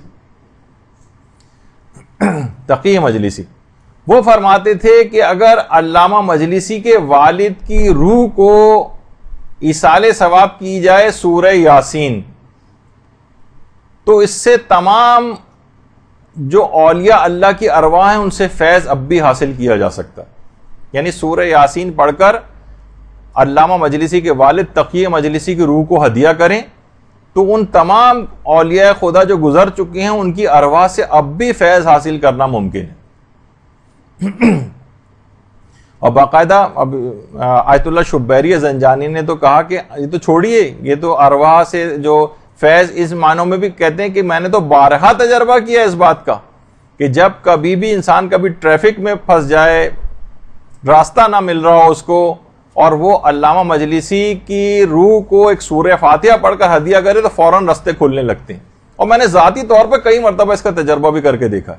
خود شبیری زنجانی فرماتے ہیں، اور یہ میں بھی کہہ رہا ہوں جو کہ یہ حقیر جو ہے انہوں نے ان کی بات کو سنا، اور واقعتاً ایسی جگہوں کے اوپر کہ کوئی امکان ہی نہیں تھا کہ اس ٹریفک سے اس وقت نکل سکیں گے، اور جب وہ پڑھا تو بہت آسانی کے ساتھ ایک دم سے راستے کھلنے لگے. اور تو ابھی تک عام دنیاوی چیزوں کے لیے ان کی ارواح سے متوسل ہو کے اپنے کام کروائے جا سکتے، تو روحانی اعتبار سے کتنے فیوز و برکات ان سے حاصل کی جا سکتی.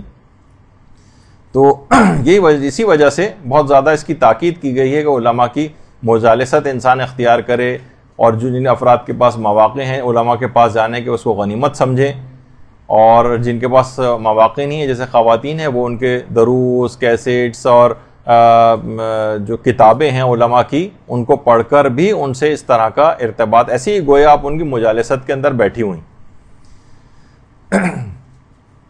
اور اس کے مقابلے میں علماء یہ بھی چیز فرماتے ہیں کہ عالم غیر عالم کی اگر کوئی مجالست اختیار کرتا ہے تو یہ انتہائی خراب اثر رکھتی ہے.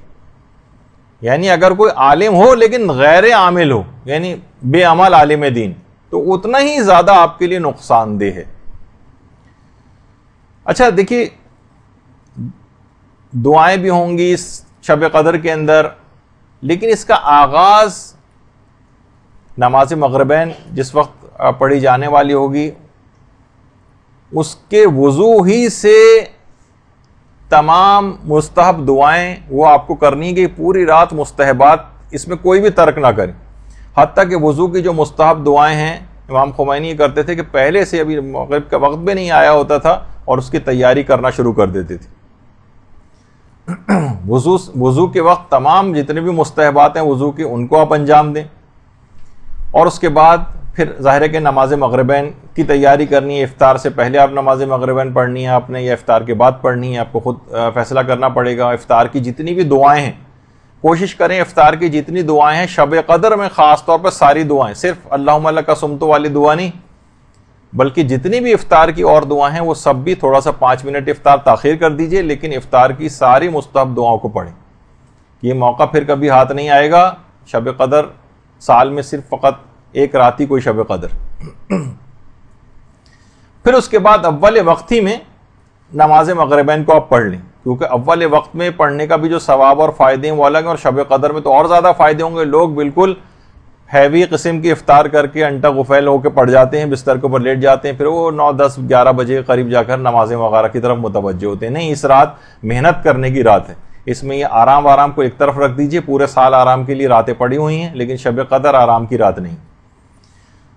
تو اچھا، نماز مغرب کو بھی کوشش کریں کہ پورے مستحبات کے ساتھ نماز مغربین کو پڑھیں. اذان بھی ہو، اقامت بھی ہو، تمام مستحب اذکار ہوں، جتنے بھی تسبیحات ہوں، جتنے بھی آپ اس کے بعد تعقیبات پڑھتی ہیں وہ ساری بھرپور قسم کی ایک نماز مغربین ہونی چاہیے.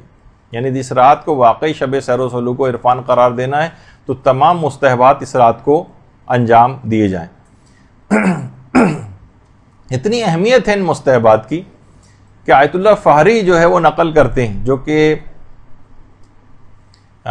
یہ بھی بڑے عرفاء میں سے گزرے ہیں. فرماتے ہیں کہ آیت اللہ جواد ملکی تبریزی ان کے ایک بہت ہی عابد و زاہد قسم کے ایک دوست تھے جن کا مرحوم حسین فاطمیہ قمی نام تھا، ان کے بہت دوست.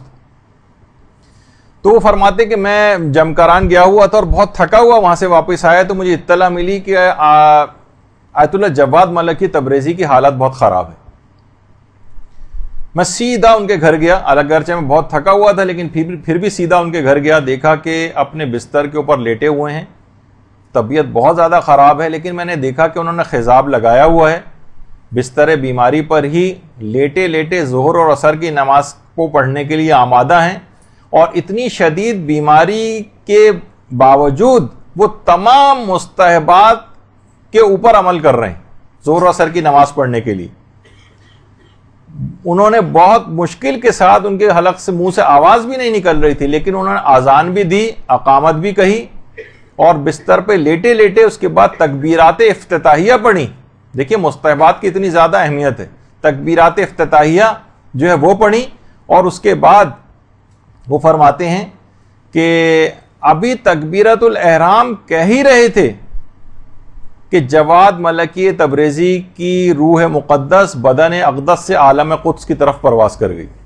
پہلی تکبیرۃ الاحرام جو اسی وقت جواد ملکی تبریزی کی روح نے پرواز کی جس وقت انہوں نے تکبیرۃ الاحرام کہی.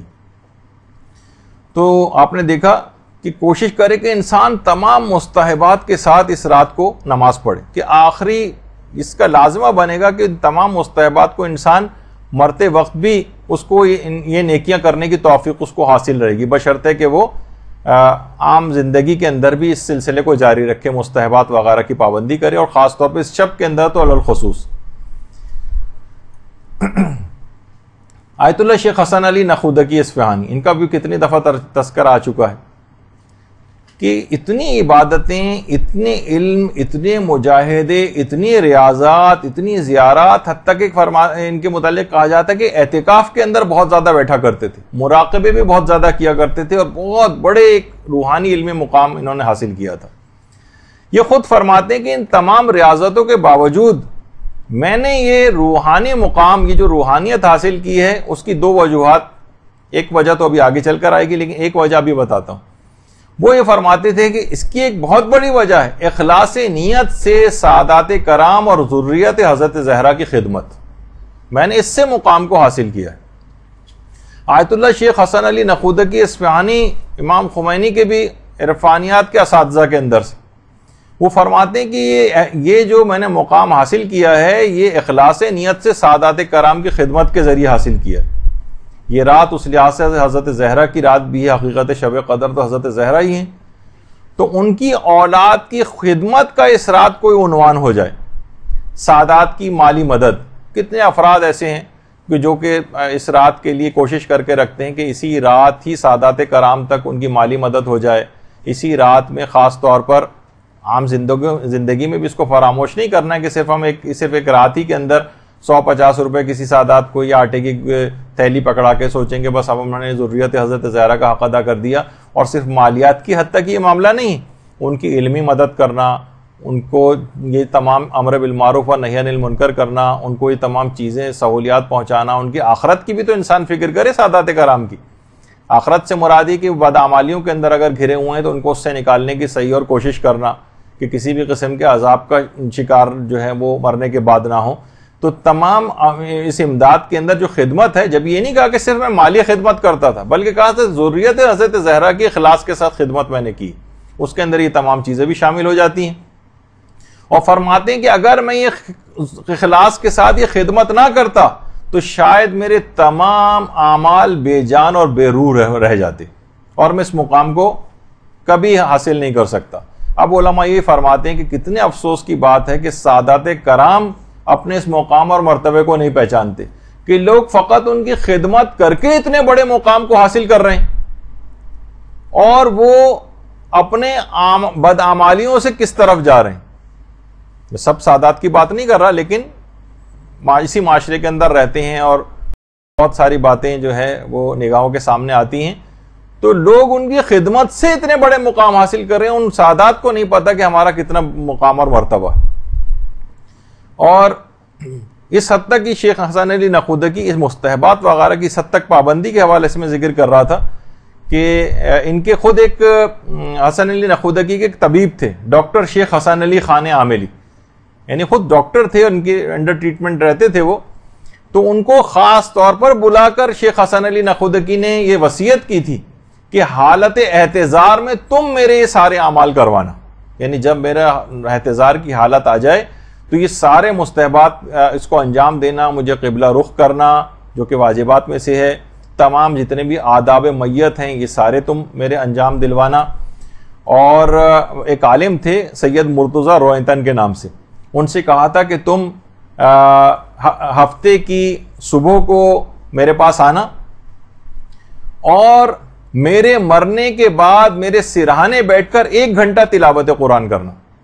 باقاعدہ پوری اپنی موت کی ایسی پلاننگ یہ انسان اپنی زندگی میں بھی کر کے رکھ سکتا ہے. ضروری نہیں کہ اپنی موت کا وقت ہی پتا ہو. بہت سے علماء اور عرفا بہرحال اس حقیقت تک کو پا جاتے ہیں کہ انہوں نے کہا کہ ہفتے کی صبح کو آ جانا, میرا انتقال ہو چکا ہوگا, اور اس کے بعد میرے سرہانے بیٹھ کر 1 گھنٹہ تلاوت قرآن کرنی. تو وہ آیت اللہ شیخ حسن علی نخودہ کی اسفانی فرماتے ہیں کہ انتقال یعنی لوگ بیان فرماتے ہیں کہ انتقال سے 1 دن پہلے یہ بات کہہ رہے تھے کہ آج شب میں نے خواب میں شیخ عباس قمی کو دیکھا, صاحب مفاتیح الجنان, سے کہہ رہے ہیں تم جلد آ جاؤ, عالم برزخ میں تمہارا انتظار ہو رہا ہے. اور وہ سمجھ گئے تھے. اس کے بعد انہوں نے ہسپتال کے جو میڈیکل سپرنٹینڈنٹ تھا, MS جس کو کہتے ہیں, اس کو بلایا اور کہا کہ میری موت کا وقت نزدیک آ گیا ہے. میرے انتقال کے بعد یہاں پر لوگوں کو بہت زیادہ اژدہام ہو جائے گا, یہاں کے اسٹاف کو بھی بہت مشکل ہوگی, یہاں کے مریضوں کو بھی بہت تکلیف ہوگی, تو تم مجھے ہسپتال سے گھر منتقل کر دو. لوگوں کا بھی اتنا خیال کہ ورنہ انسان جو قریب المرگ ہو اس کو اس بات کی کیا پرواہ, مثلا وہ تو اپنا دیکھ رہا ہوتا ہے کہ اس کی اپنی جان بچ جائے وغیرہ, نہیں, کہ میرے مرنے کے بعد یہاں کے لوگوں کو بہت مشکل پیش آئے گی, مریضوں کو اور اسٹاف کو بھی, لوگ اتنے جمع ہو جائیں گے, لہٰذا مجھے اس سے پہلے ہی تم گھر منتقل کر دو. تو آیت اللہ شیخ حسن علی نخودکی کی پوری زندگی اسی طریقے سے مستحبات سے عبارت تھی. تو آج کی رات خاص طور پر مستحبات کی رات ہے. اور ویسے تو دیکھیے انسان مستحبات کے متعلق شریعت نے بہت زیادہ سختی نہیں کی ہے, لیکن اس رات میں اپنے اوپر سختی ضرور کرنی. ویسے تو کہا ہے کہ نہیں سختی مت کرو اپنے اوپر, مستحبات کو دل نہ چاہ رہا ہو تو ترک کر دو, لیکن اس شب قدر کے اندر اپنے آپ کو, اپنے نفس کو مارنا پڑے, نیند آ رہی ہو, تھکن ہو رہی ہو, لیٹنے کو دل چاہ رہا ہو, یہ سب چیزیں آپ کو نہیں کرنی. اور دیکھیے یہ اتنی, اس بات کی اتنی اہمیت, اسلام دیکھیے اس بات کی اتنی پرواہ کرتا ہے بہرحال کہ اگر کسی کا دل نہیں چاہ رہا تو زبردستی تھوپتا نہیں ہے اس کے اوپر. جیسے کہ ملتا ہے نا کہ آیت اللہ علی آغا قاضی کے متعلق ہی جب انہوں نے ایک دستور العمل دیا تھا آیت اللہ سید محمد حسن الہی طباطبائی کو, علماء اپنے لیے دستور العمل لکھواتے تھے کہ ہم کس طرح سے عمل کریں کیا. تو انہوں نے کہا تھا کہ دیکھو میں دستور العمل تمہیں دے رہا ہوں.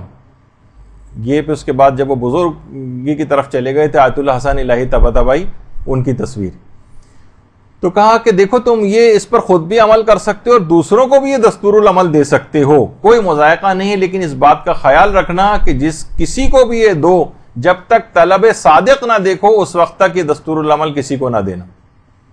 یعنی اس میں سچی تڑپ پائی جائے کہ ہاں میں بدلنا چاہتا ہوں, اپنے آپ کو میں عمل کرنا چاہتا ہوں. یہ نہ ہو کہ مثلا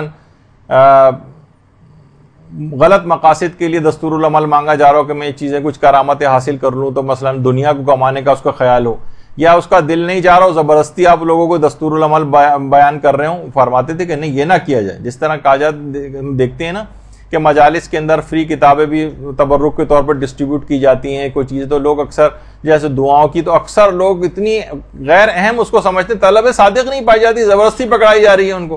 اکثر لوگ وہیں مساجد کے اندر ادھر ادھر کونوں کے اندر رکھ کے چلے جاتے ہیں, ان کو اس بات کی پرواہ نہیں ہوتی کہ یہ اس کو تبرک کے طور پر چیز دی گئی ہے. تو فرماتے تھے, بلکہ ایک چیز اور بھی کہتے تھے کہ ازائے اسرار حرام است, یہ زیر اس کے اندر غلط لگا ہوا ہے, یعنی فرماتے تھے کہ جو رازوں کا ظاہر کرنا یہ ایک لحاظ سے حرام ہے. یعنی جن کے اندر طلب صادق نہیں پائی جاتی تو آپ ان کو بے احترامی نہ کروائیں یہ چیزیں دے کر ان کو. تو یہ بہرحال یہ جو رات ہے اس بات کا اس میں خیال کرنا ہے کہ ہر شخص کو, اکثر یہ مقام پہ یہ بھی دیکھا گیا کہ چھوٹے چھوٹے بچوں کے اوپر بھی بہت زیادہ زبردستی کر کے ان سے عمل, بچوں پہ اتنی زیادہ سختی کی ضرورت نہیں. دیکھیے دیکھا ہوگا آپ نے ڈاکٹر حضرات کو بھی کہ وہ ہر دوا ہر مرض کے افراد کے اعتبار سے اس کی ڈوز بھی الگ ہوتی ہے, کانسٹیٹیوشن بھی مریض کی دیکھی جاتی ہے, باڈی ویٹ کے اعتبار سے بھی دوائیں جو ہے وہ دی جاتی ہیں. تو ہر ایک کو ایک طرح سے وہ نہیں ہونا چاہیے. بہت سے بچوں کو کچھ وقت کے لیے جگائیں, پھر سونے دیں, کچھ عمل کروائیں, کچھ ریلیکس کر دیں, بڑی دعاؤں کی طرف نہ لے جائیں, چھوٹی چھوٹی چیزیں ان سے کروا لیں ان کا. تو بہرحال اذکار, لیکن اپنے اوپر سختی کریں, اپنے تو ایک ایک لمحے سے کشید کریں. تو خاص طور پر علماء فرماتے ہیں اس رات جب آپ تھوڑا سا لیٹ بھی جائیں, تھکن بھی اگر آپ کو محسوس ہو رہی ہو, تو ہلکے پھلکے طریقے سے آپ کم سے کم جس وقت آرام بھی کر رہے ہیں اس وقت بھی اذکار الہی زبان کے اوپر جاری رہیں شب قدر میں. خاص طور پر جو اذکار کا جو سردار ہے جس کو لا الہ الا اللہ کا جو کلمہ ہے، کہتے ہیں اس کو تو ہونٹوں کی معمولی سی حرکت دینے کی بھی ضرورت نہیں ہے. اس کلمے کو آپ پڑھ کے دیکھ لیں تو بہت اس میں ہونٹوں کی حرکت کی بھی ضرورت نہیں.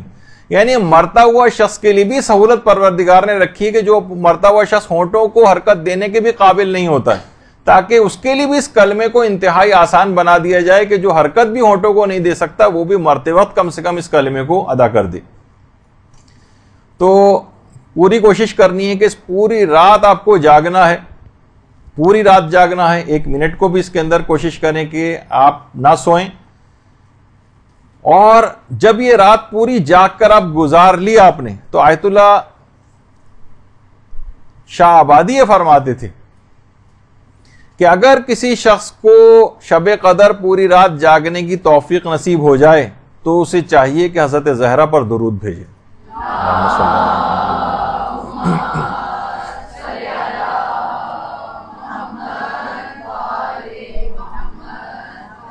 اور اس شب قدر سے ایک پیغام بھی لینا ہے. عام زندگی میں بھی کوشش یہ کریں کہ عبادت کے لیے کوئی ایک حصہ رات کا ضرور جاگ کر گزاریں، چاہے 10 منٹ کا صحیح، 15 منٹ کا صحیح. واجب نماز سے ہٹ کر آدھی رات، ویسے تو لوگ آج کل ویسے ہی 2-2 3-3 بجے سوتے ہیں یا صبح کے قریب جا کر سوتے ہیں، تو کم سے کم اس رات کا کوئی حصہ عبادت کا ضرور اپنے لیے قرار دے دیں.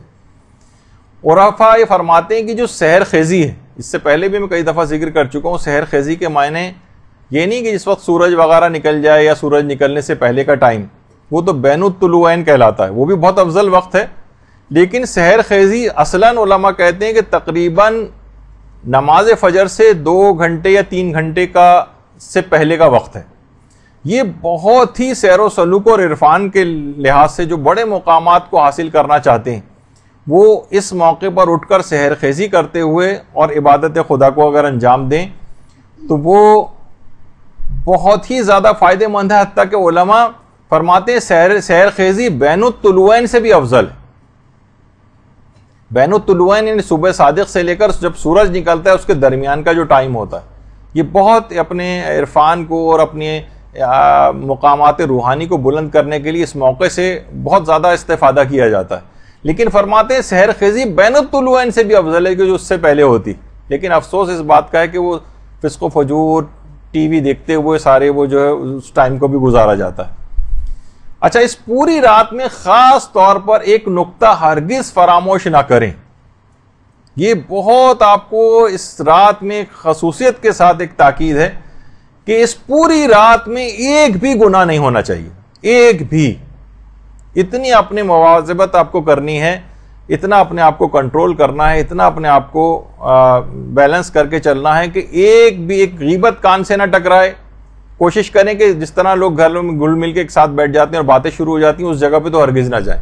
کوئی نہ کوئی غیبت کرنی پڑ جائے گی یا سننی پڑ جائے گی اور آپ دفاع نہیں کر سکیں گے، گناہ لکھا جائے گا. ایک گناہ بھی اس رات کو نہیں ہونا چاہیے.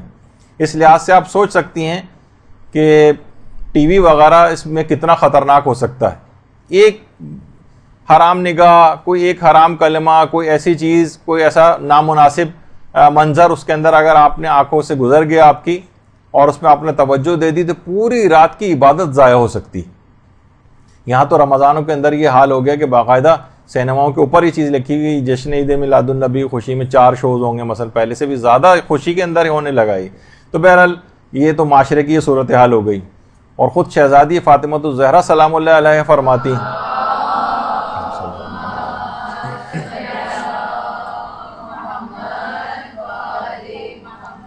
کہ اگر روزے دار کے مثلا یہی اعضاء و جوارے یہ اگر روزے سے نہ ہوں اور ان سے مثلا نافرمانی پروردگار ہوتی رہے تو پھر اس کے روزے کا فائدہ کیا ہوگا. اسی طریقے سے شب قدر کے لیے بھی کہ اس کی شب قدر کے سارے اعمال ضائع ہو جائیں گے اگر کوئی اس میں ایک گناہ بھی کسی نے کر لیا. یہی وجہ ہے کہ آیت اللہ حسن علی نقودکی اصفہانی یہ فرماتے تھے کہ اگر کوئی 40 روز تک بھی ریاضتیں انجام دیتا رہے اور 1 سیکنڈ کو بھی اس میں نمازوں کو اور عبادات کو ترک نہ کرے، لیکن ایک نماز فجر ان 40 دنوں میں فقط 1 دفعہ نماز فجر قضا کر دے، تو 40 دن کے اعمال ہبا منصورہ ہو جائیں گے. ریت کے ذرے جس طریقے سے اڑا کے رکھ دیتے ہیں نا اس کو، کہ اس کی مانند بکھر کے رہ جائیں گے، اتنے ضائع ہو جائیں گے اعمال اگر اس نے 40 روز تک مسلسل 1 سیکنڈ کو بھی ناغہ نہیں کی، عبادتیں انجام دی اور فقط 1 دن کی نماز فجر قضا کر دی. خود فرماتے تھے کہ میں نے اپنی پوری زندگی میں 1 دفعہ نماز فجر قضا کی تھی، اس کی پاداش میں اگلے دن میرا بیٹے کا انتقال ہو گیا تھا. اور وہ فرماتے تھے کہ اگر ایک رات کو بھی کبھی سمجھانے کے لیے اس قسم کی باتیں ہوتی کہ اگر ایک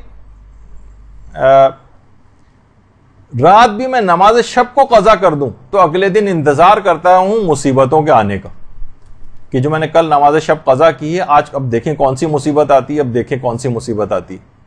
وہ فرماتے تھے کہ ایک بھی انسان اگر مکروہ کام کو انجام دے تو اس کی روح تنزلی کا شکار ہو جاتی، یعنی وہ نیچے کی طرف تیزی کے ساتھ سفر شروع کر دیتا ہے. تو حرام کا سوچیے کتنا زیادہ اثر ہوگا. وہ کہتے تھے ایک مستحب کے اعمال انجام دینے کے بعد روح کو جو ترقی ملتی ہے اس کو سوچا نہیں جا سکتا، تو سوچیے واجبات پر عمل آپ کی روح کو کہاں پر لے جائے گا. تو تنزلی جو ہے کہ تمام مکروہات سے انسان اپنے آپ کو بچائے، حرام سے، خاص طور پر شب قدر میں ایک گناہ بھی نہیں ہونا چاہیے. اور شب قدر اس کی ایک برکت پھر ایسی ہوگی کہ ہو سکتا ہے کہ اگر اس رات کو آپ نے اپنے آپ کو گناہوں سے بچا لیا اور ایک گناہ بھی نہیں ہوا تو اس کے اندر 1000 مہینوں سے افضل رات ہے. اور ہو سکتا ہے کہ آئندہ زندگی پورے سال پر یہ آپ کا یہ عمل محیط ہو جائے اور ایسے فرشتے خلق ہو جائیں کہ آپ کو کسی گناہ کی طرف جانے ہی نہ دیں. بہت روایات میں ہے کہ فرشتے بعض اوقات خلق ہو جاتے ہیں اور اس کو ہاتھ پکڑ کر اس کا جو ہے وہ گناہوں سے روکتے ہیں اس کو. تو اس قسم کی کوئی صورتحال اس کے ساتھ بھی ہو سکتی ہے. تو یہی وجہ ہے کہ کتنے دیکھیے ایسی چیزیں ہیں. حذیفہ یمانی فرماتے کہ پیغمبر نے فرمایا کہ کچھ لوگ قیامت کے دن اس حال میں پیش ہوں گے کہ ان کی نیکیاں پہاڑ کی مانند دکھائی دیں گی، لیکن اللہ ان کی نیکیوں کو غبار بنا کے اڑا دے گا. پھر انہیں دوزخ بھیجا جائے گا. اس وقت سلمان فارسی اٹھے اور کہا کہ اللہ کے رسول ذرا وضاحت فرمائیے کون لوگ ہوں گے؟ تو آپ نے فرمایا وہ لوگ ہوں گے جو نمازیں پڑھتے تھے، روزے رکھتے تھے، تہجد گزار تھے، لیکن عیب یہ تھا کہ جب بھی ان کے سامنے کوئی حرام کام کرنے کا موقع آتا تھا تو فوراً اس میں کود پڑتے تھے اور اس کا ارتکاب کر لیتے تھے. تو یعنی ہمارے سامنے کوئی موقع پیش آیا فوراً ہم نے ارتکاب کر لیا، کوئی ریزسٹنس ہی نہیں ہے. ہاں عبادت بھی انجام دے رہے ہیں، گناہ بھی ہو رہے ہیں. جیسے کہ آج کل ٹی وی آج کل یہی کام کر گئے، نمازیں بھی پڑھیے، گانے بھی سن لیں، نمازیں پڑھ لیے، ڈانس بھی کر لیں، نمازیں بھی پڑھ لیں، قوالیاں بھی مثلا پڑھتے رہیں وغیرہ. تو یہ سب چیزیں کیا ہوگا کہ ایک ایسی چیز ہو گئی کہ اسلام اور گناہ کو آپس میں ملا کر چلیں. یہی دین اور دنیا کی اسی کے اندر فلاح ہے کہ دونوں چیزیں اس طرح سے ساتھ ہوں، گناہ بھی ہوتے جائیں اور نیکیاں بھی. یہ میڈیا کا تو اسلام ہو سکتا ہے لیکن بہرحال اللہ کے رسول کا اسلام یہ نہیں. فرماتے ہیں کہ ان کی نیکیوں کو اڑا کے رکھ دیا جائے گا. تو یہی اس رات کے اندر بھی خطرہ پایا جا رہا ہے کہ اس رات خوب عبادتیں ہو رہی ہیں، خوب عبادتیں ہو رہی ہیں، لیکن ایک گناہ بھی ہوا تو ساری نیکیاں اڑا کے رکھ دی جائیں گی اور اس عبادت کا کوئی فائدہ نہیں ہوگا. تو اچھا اب ایک چیز اور بھی ہے کہ کیسے بچائیں اس کو کہ اللہ ہم سے اس رات کی طفیل، خاص طور پر رمضان کی، ویسے تو ہر رات اس دعا کو پڑھنا ہے، لیکن روایت میں پیغمبر نے فرمایا کہ جو شخص بھی رمضان میں ہر واجب نماز کے بعد اس دعا کو پڑھے گا اللہ اس کے قیامت تک کے گناہوں کو معاف کر دے گا. اللہم ادخل علی اہل القبور السرور والی جو دعا ہے.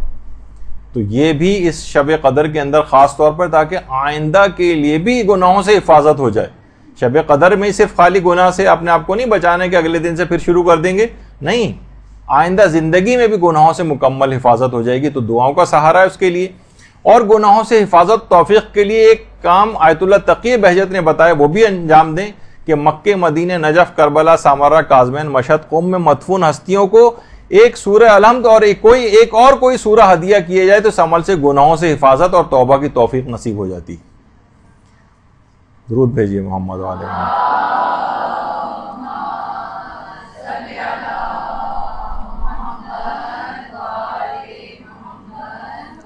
ایک سورہ الحمد اور اس کے ساتھ کوئی ایک سورہ، وہ ان جگہ مقدس جگہوں پہ مدفون جو ہستیاں ہیں ان کو آپ ہدیہ کریں تو اس کا فائدہ یہ ہوگا، گناہوں سے حفاظت ہوگی اور توبہ کی توفیق نصیب ہوگی.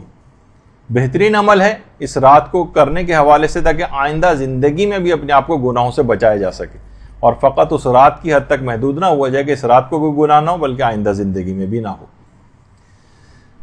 ایک چیز اور بھی علماء نے اس کی تاکید کی ہے، وہ یہ کہ دیکھیے اتنی عظیم رات آپ کو مل رہی ہے، اس پر پروردگار کا جتنا بھی شکر ادا کیا جائے کم ہے، تو اس عظیم رات کے ملنے پر ایک طویل سجدہ شکر انجام دیں۔ شب سیر سلوک اور عرفان بغیر سجدے کے کیسے حاصل ہو سکتی؟ اس رات ایک طویل سجدہ شکر جو انجام دیں۔ دیکھیے ویسے تو علماء فرماتے ہیں سارے آئمہ کے جو سجدے ہیں وہ سب بندگی کے ارکان میں سے ہیں اور سبھی کے سجدے ایسے ہیں، لیکن خاص طور پر سجدہ امام موسیٰ کاظم علیہ السلام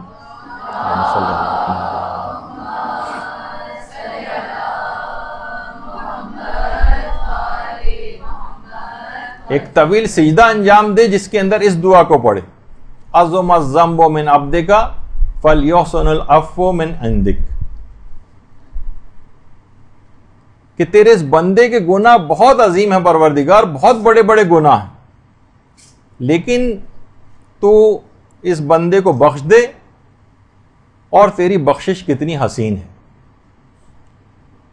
تو فرماتے ایک طویل سجدہ شکر انجام دیں اور کوشش کریں کہ اس دعا کو بھی اگر اس کے اندر پڑھ لیں، اور علماء ایک چیز اس دعا کے علاوہ ایک ذکر کو اور فرماتے ہیں، اور وہ ہے ذکر یونسیہ کو جتنا بھی ہو سکے ذکر یونسیہ بھی اس طویل سجدے کے اندر ہی انجام دے لیں، اور خاص طور پر یہ طویل سجدہ نماز عشاء کے بعد انجام دیا جائے، اور یقیناً انسان پہلے تو مغربین کی نماز ہی پڑھے گا، پھر دعا اور اذکار اور دیگر عبادات کی طرف جائے گا، تو طویل سجدہ شکر۔ اور اس کے اندر اگر جب سجدے شکر کرنے ہی جا رہے ہیں تو کیوں نہ اس سجدے کو اختیار کر لیں جس کا پہلے بھی تذکرہ ہوا، جس کو کرنے کی وجہ سے حضرت ابراہیم اس مقام تک پہنچے تھے، جو آیت اللہ عبد الکریم کشمیری نے بیان کیا تھا کہ سجدے میں پیشانی رکھ کر 3 دفعہ کہیں الحمدللہ، پھر پیشانی کا دایاں حصہ رکھیں اور کہیں 3 مرتبہ کہیں شکرن للہ، پھر پیشانی کا بایاں حصہ رکھیں اور 3 دفعہ کہیں استغفر اللہ۔ کہہ رہے ہیں کہ یہی وہ سجدہ ہے جس کو مسلسل انجام دینے سے وہ خلیل خدا کے درجے تک حضرت ابراہیم پہنچے تھے۔ تو سجدہ شکر انجام دیں، اور اس وجہ سے بھی دیکھیے سجدہ شکر کرنا ہے کہ رات آپ کو مل گئی ہے۔ کتنے افراد ایسے ہیں کہ جو پچھلے سال تک ہم آپ کے ساتھ ہوتے تھے اور اس شب قدر کے آنے سے پہلے پہلے وہ قبرستانوں میں جا کر دفن ہو چکے، وہ ٹھیک ہے وہ بھی اللہ کی رضوان الہی کو پا گئے، لیکن آپ کے پاس اور زیادہ وقت آ گیا ہے، آپ زیادہ فیضیاب ہو سکتے ہیں، زیادہ اللہ کی اس نعمتوں سے استفادہ کر سکتے ہیں، اس کی عبادات وغیرہ سے، اور اپنے مقام اور مرتبے کو مزید بڑھانے کی ہمارے پاس گنجائش ہے۔ اور جب یہ علماء فرماتے ہیں کہ اس رات کو جب یہ طویل سجدہ شکر آپ انجام دیں گے تو لئن شکرتم لازیدنکم، جب تم شکر کرو گے تو اس میں مزید اضافہ ہوگا، تو خود بخود اس بات کا لازمہ یہ چیز بنے گی کہ آپ کو اگلی شب قدر حاصل ہو جائے گی، اس میں اضافہ ہوگا۔ جب آپ نے اس شب قدر کے حاصل ہونے کے لیے سجدہ شکر انجام دیا ہے تو انشاءاللہ آئندہ زندگی کی بہت ساری شب قدریں آپ کو ملیں گی۔ اس طرح انسان اپنی ایکسٹینشن پہ ایکسٹینشن کرواتا چلا جائے اپنی زندگی میں بھی، وہ بھی ایک طریقہ یہ ہے۔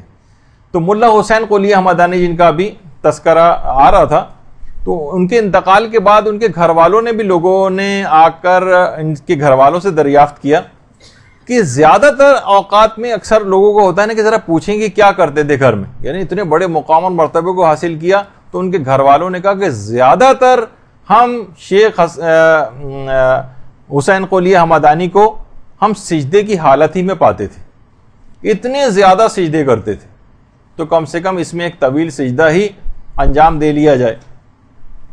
اچھا، اب اس میں اس شب قدر کے اندر 3 سورے کی بڑی تاکید ہے۔ سورہ روم پڑھی جائے گی، سورہ عنکبوت پڑھی جائے گی، اور سورہ حامیم دخان، جس سورہ دخان کہتے ہیں، وہ پڑھی جائے گی۔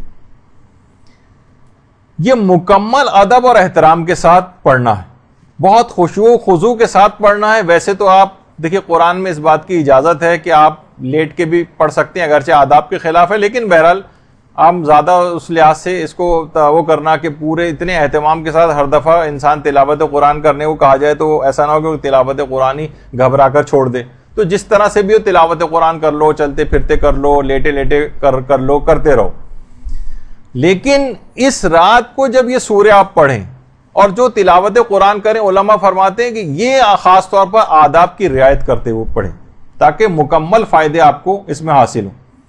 جیسے کہ آیت اللہ عبد الکریم کشمیری فرماتے تھے, خاص طور پہ کہتے تھے کہ 1000 مرتبہ سورہ قدر کا پڑھنا بہت ہی معنویت کے لیے اور روحانیت کے لیے بہت مفید ہے اس رات. اگر کوئی شخص جیسے بزرگ افراد ہیں ان کو آپ اس پہ لگا سکتے ہیں جو اتنی نمازیں نہیں پڑھ سکتے, وہ ایک تسبیح لے کے کم سے کم سورہ قدر ہی پڑھتے رہیں, اور جتنے بھی ہو سکے جو 1000 کا عدد نہ مکمل کر سکے جتنا بھی پڑھ سکے سورہ قدر پڑھ لے. تو اسی طریقے سے کچھ علماء تو ایسے گزرے ہیں جیسے آیت اللہ شیخ محمد حسین کمپانی, روزانہ 1000 مرتبہ سورہ قدر پڑھتے تھے روز.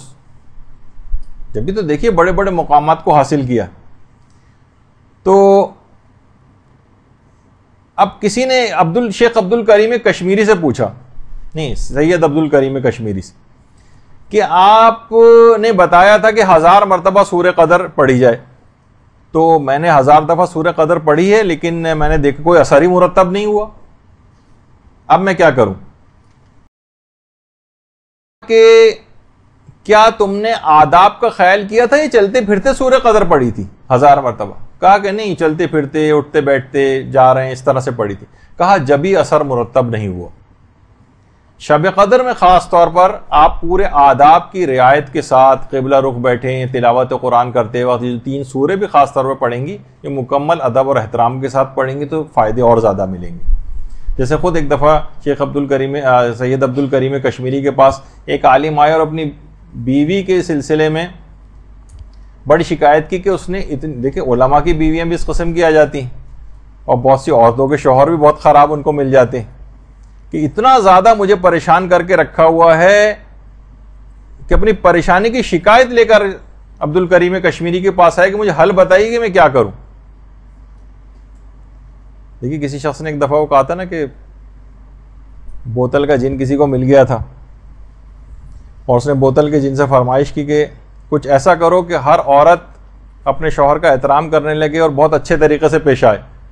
تو بوتل کا جن دوبارہ بوتل میں جا کے بیٹھ گیا اور کہا چچا میاں ذرا کارک اوپر سے کس کے لگانا. تو مقصد کہنے کا یہ ناممکن چیز تو مجھے کام بتا رہا ہو, ایسا ہو ہی نہیں سکتا. تو بہرحال آئے وہ کہنے کے میں کیا کروں, مجھے تو کوئی طریقہ بتائیے. کہا کہ تم گھر میں بہت زیادہ تلاوت قرآن کرو تو یہ گھریلو جھگڑے سارے ختم ہو جائیں گے. دیکھیں گھریلو جھگڑے کا ایک بہت بڑا یہ بھی ہے کہ گھروں میں تلاوت قرآن ختم ہو گئی. ان عالم نے کہا کہ واقعی آپ نے صحیح فرمایا, ان روزانہ کے لڑائی جھگڑوں کی وجہ سے گزشتہ 2 سال سے میں گھر میں ایک دفعہ بھی تلاوت قرآن نہیں کر سکا تھا. تو گھروں میں خالی صرف یہ نہیں کہ تلاوت قرآن بھی اگر آپ کو کرنی ہے تو صرف اس رات کی حد تک کرنی ہے, نہیں, اس کا اس کو پورے سال پر بھی محیط کرنا. یہی وجہ کہ آیت اللہ شیخ مجتبہ لنکرانی وہ خود فرماتے تھے کہ آخری عمر میں بہت زیادہ قرآن پڑھنے لگے تھے, انتقال سے پہلے بہت ہر وقت قرآن پڑھتے نظر آتے تھے, اور فرماتے تھے کاش بہت سی کتابوں کو جوانی میں پڑھنے سے بہتر تھا میں قرآن کے اوپر ہی وقت لگاتا. ہم دیکھیے بہت سارے جب علوم حاصل کر رہے ہوتے ہیں نا تو کچھ ایسی علوم کی طرف بھی چلے جاتے ہیں جو اتنے فائدے مند نہیں ہوتے. تو آپ کو یاد ہوگا کہ امام خمینی نے نسخہ کیمیا جن شیخ حسن علی نخودکی اصفہانی سے حاصل کیا تھا, جن کا کئی دفعہ تذکر آ چکا ہے. ایک طریقہ تو سادات کرام کی خدمت کا انہوں نے بتایا تھا جس سے انہوں نے اس عظیم مقام کو حاصل کیا. دوسرا طریقہ جو میں نے کہا تھا آگے چل کے بتاؤں گا وہ یہ طریقہ ہے. فرماتے ہیں کہ مشہد کے قیام میں 4 سال تک میں نے مسلسل روزانہ شب سے قرآن کی تلاوت شروع کرتا تھا اور صبح تک پورا قرآن ختم کر لیتا تھا, اور اس قرآن کو ختم کرنے کے بعد روزانہ 4 سال تک روزانہ ایک قرآن ختم کر کے اس کو ہدیہ کرتا تھا امام رضا علیہ الصلوۃ والسلام کی خدمت میں.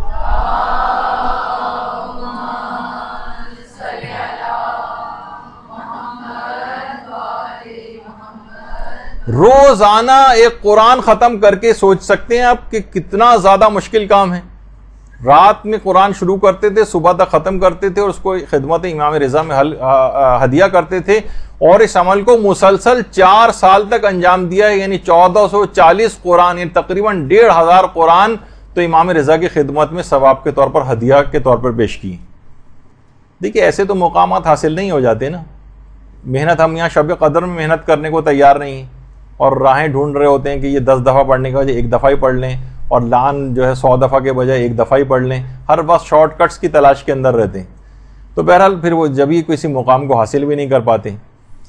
تو دیکھیے اس قرآن سے کتنے مقامات عالیہ کو حاصل کیا اسی قرآن کی تلاوت سے۔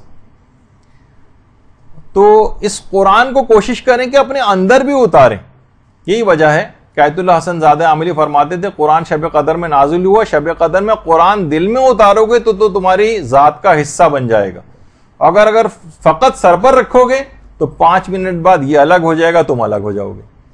صرف اگر سر کی حد تک، ابھی آپ نے دیکھی تھی نا ایک تصویر، وہ فیشن زدہ ناخن آپ نے دیکھے جس میں وضو بھی ممکن نہیں ہے جس کے اوپر، اور اس میں پھر آپ جو ہے اس قسم کے اعمال انجام دے رہے ہوں، تو پھر اس کا مطلب ہے کہ ذات کا حصہ قرآن بنا نہیں، یہ الگ تم الگ، اس کے اوپر عمل کرو قرآن کے اوپر۔ یہی وجہ ہے کہ آیت اللہ جواد عاملی بھی فرماتے ہیں کہ ہم صرف قرآن کے دیکھیے جلد کے جو جلد ہوتی ہے اس کے بوسے لیتے ہیں، ہم قرآن کے صفحات کے بوسے لیتے ہیں، کیونکہ ہم سمجھتے ہیں کہ یہ صفحات متبرک ہو چکے ہیں، اور حقیقت ہے دیکھیں ہم جب بھی حجاز مقدس جاتے ہیں اور وہاں پر خانہ کعبہ، مسجد نبوی وغیرہ جاتے ہیں تو ہمیں تبرکات کو چومنے سے روکا جاتا ہے۔ آیت اللہ سید عبد الحسین شرف الدین موسوی عاملی، جو کہ کتاب المراجعات، جنہوں نے بہت اچھی کتاب لکھی ہے، اور مذہب اہل بیت کے نام سے اردو میں ترجمہ ہوئی، فارسی میں المناظرات کے نام سے ترجمہ ہوئی، صاحب المراجعات ہی کہلاتے ہیں۔ اور جب یہ حج پر تشریف لے گئے تھے، اور باقاعدہ شاید وہ پہلے عالم دین ہیں گزشتہ کئی سو سالوں کے اندر کہ جنہوں نے مسجد الحرام میں باقاعدہ ان کی امامت میں نماز تک ادا کی گئی، مسجد الحرام میں، عبد الحسین شرف الدین موسوی۔ تو اس زمانے کا جو بادشاہ تھا ملک عبدالعزیز، ان سے ملاقات بھی ہوئی، تو آپ نے بادشاہ کو چمڑے کی ایک جلد میں قرآن کا تحفہ پیش کیا، بادشاہ نے اس کو لیا، چوما، پیشانی اس کے اوپر رکھی، فوراً آپ نے کہا ہے بادشاہ آپ نے اس کی جلد کا بوسہ کیوں لیا، یہ تو بکری کی کھال کا بنا ہوا ہے۔ بادشاہ نے کہا میں نے اس کا بوسہ نہیں لیا بلکہ اس کے اندر جو موجود قرآن ہے اس کی تعظیم میں نے کی۔ تو فوراً آپ نے کہا احسنت، اے بادشاہ ہم شیعہ بھی رسول کی زری کو اسی احترام اور تعظیم کی خاطر ہی بوسہ دیتے ہیں۔ اللہم صلی علی محمد و علی محمد۔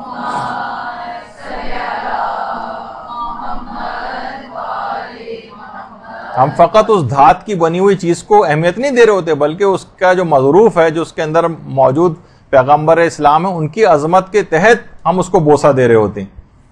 اس موقع پر سب نے نعرہ تکبیر بلند کیا باقاعدہ، اور بادشاہ نے مجبور ہو کر اس سال پیغمبر اسلام کے آثار کو چومنے کی اجازت بھی دیتی تھی، لیکن اس کے بعد جو ولی عہد آیا اس نے باقاعدہ قانون پاس کیا اور اس کے بعد پھر سے پابندی لگا دی گئی، جب بھی وہاں پہ آج کل روکا جاتا ہے۔ تو آیت اللہ جواد عاملی یہ فرماتے ہیں کہ ہم جب قرآن کی جلد کے بوسے لیتے ہیں، ہم قرآن کے صفحات کے بوسے لیتے ہیں، تو یہ جو بے جان اشیاء ہیں، یہ صفحے، یہ جلد، یہ جب حروف قرآن سے متصل ہو کر متبرک ہو جاتے ہیں تو فرماتے ہیں کہ بے جان اشیاء جب متصل ہو کر متبرک ہو رہی ہیں تو کیوں نہ ہم اپنی روح اور جان کو قرآن سے مانوس کر کے متبرک بنا لیں۔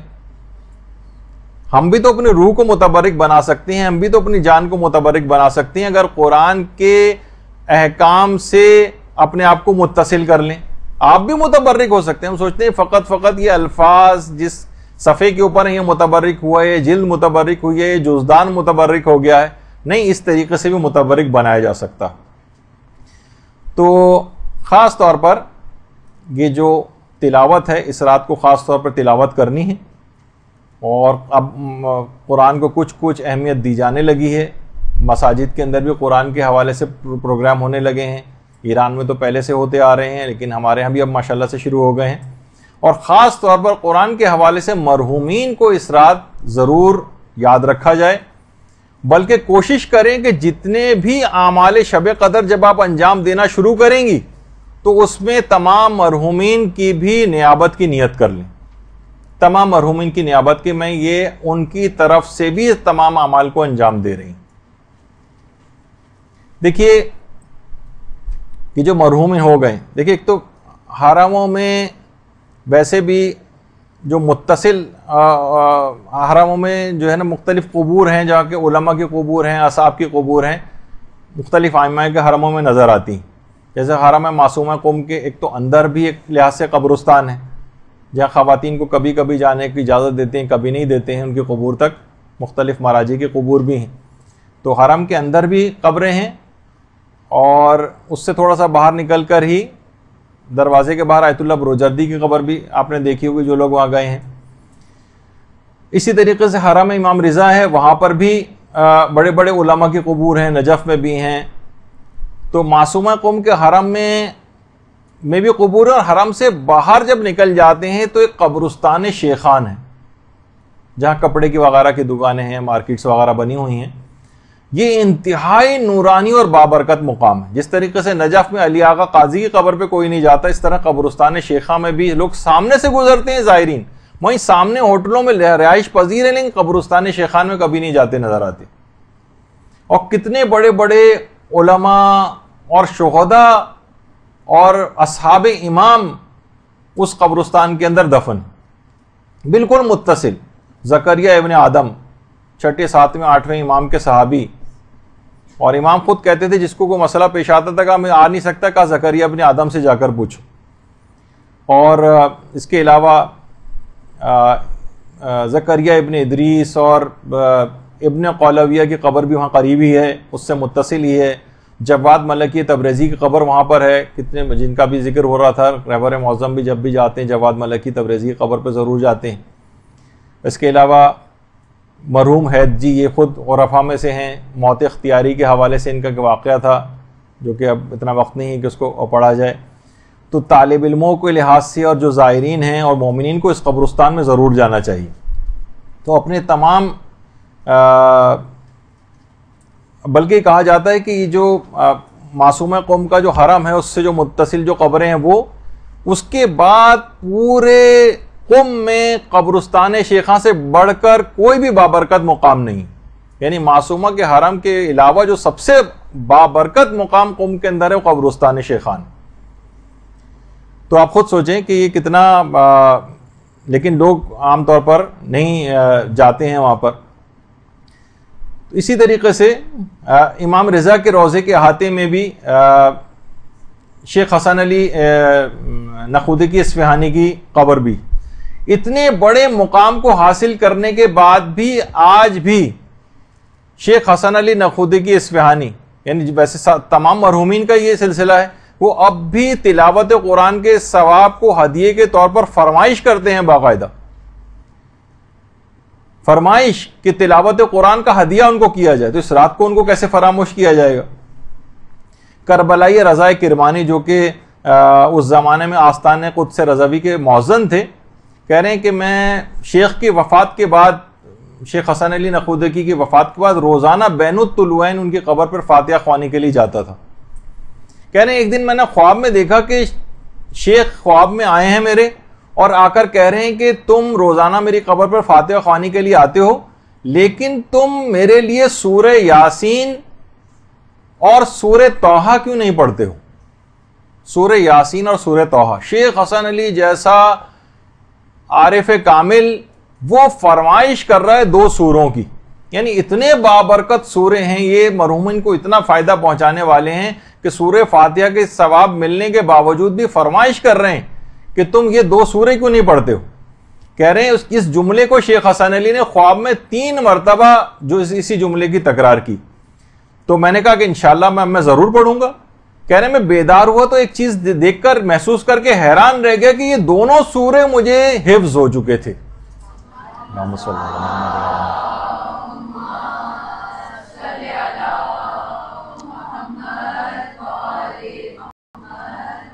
اور کہہ رہے ہیں اس کے بعد میں نے روزانہ جا کر ان سوروں کی تلاوت شروع کر دی۔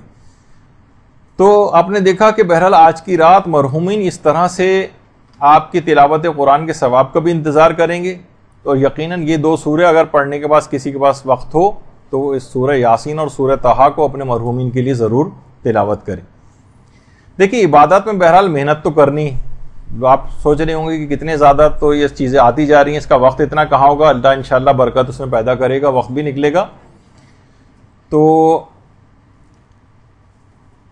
یہی وجہ ہے کہ آیت اللہ تقی بہجت کہتے تھے کہ زمانہ غیبت میں جو عبادات کرنے کا ثواب ہے زمانہ ظہور سے زیادہ ہے، یعنی اس میں جو اگر آپ نے محنت کر لی تو اس کا ثواب زمانہ ظہور امام، یعنی جب امام ظہور کر جائیں گے اس وقت کی عبادت سے زیادہ ثواب آج کل کے دور میں عبادت کا ہے۔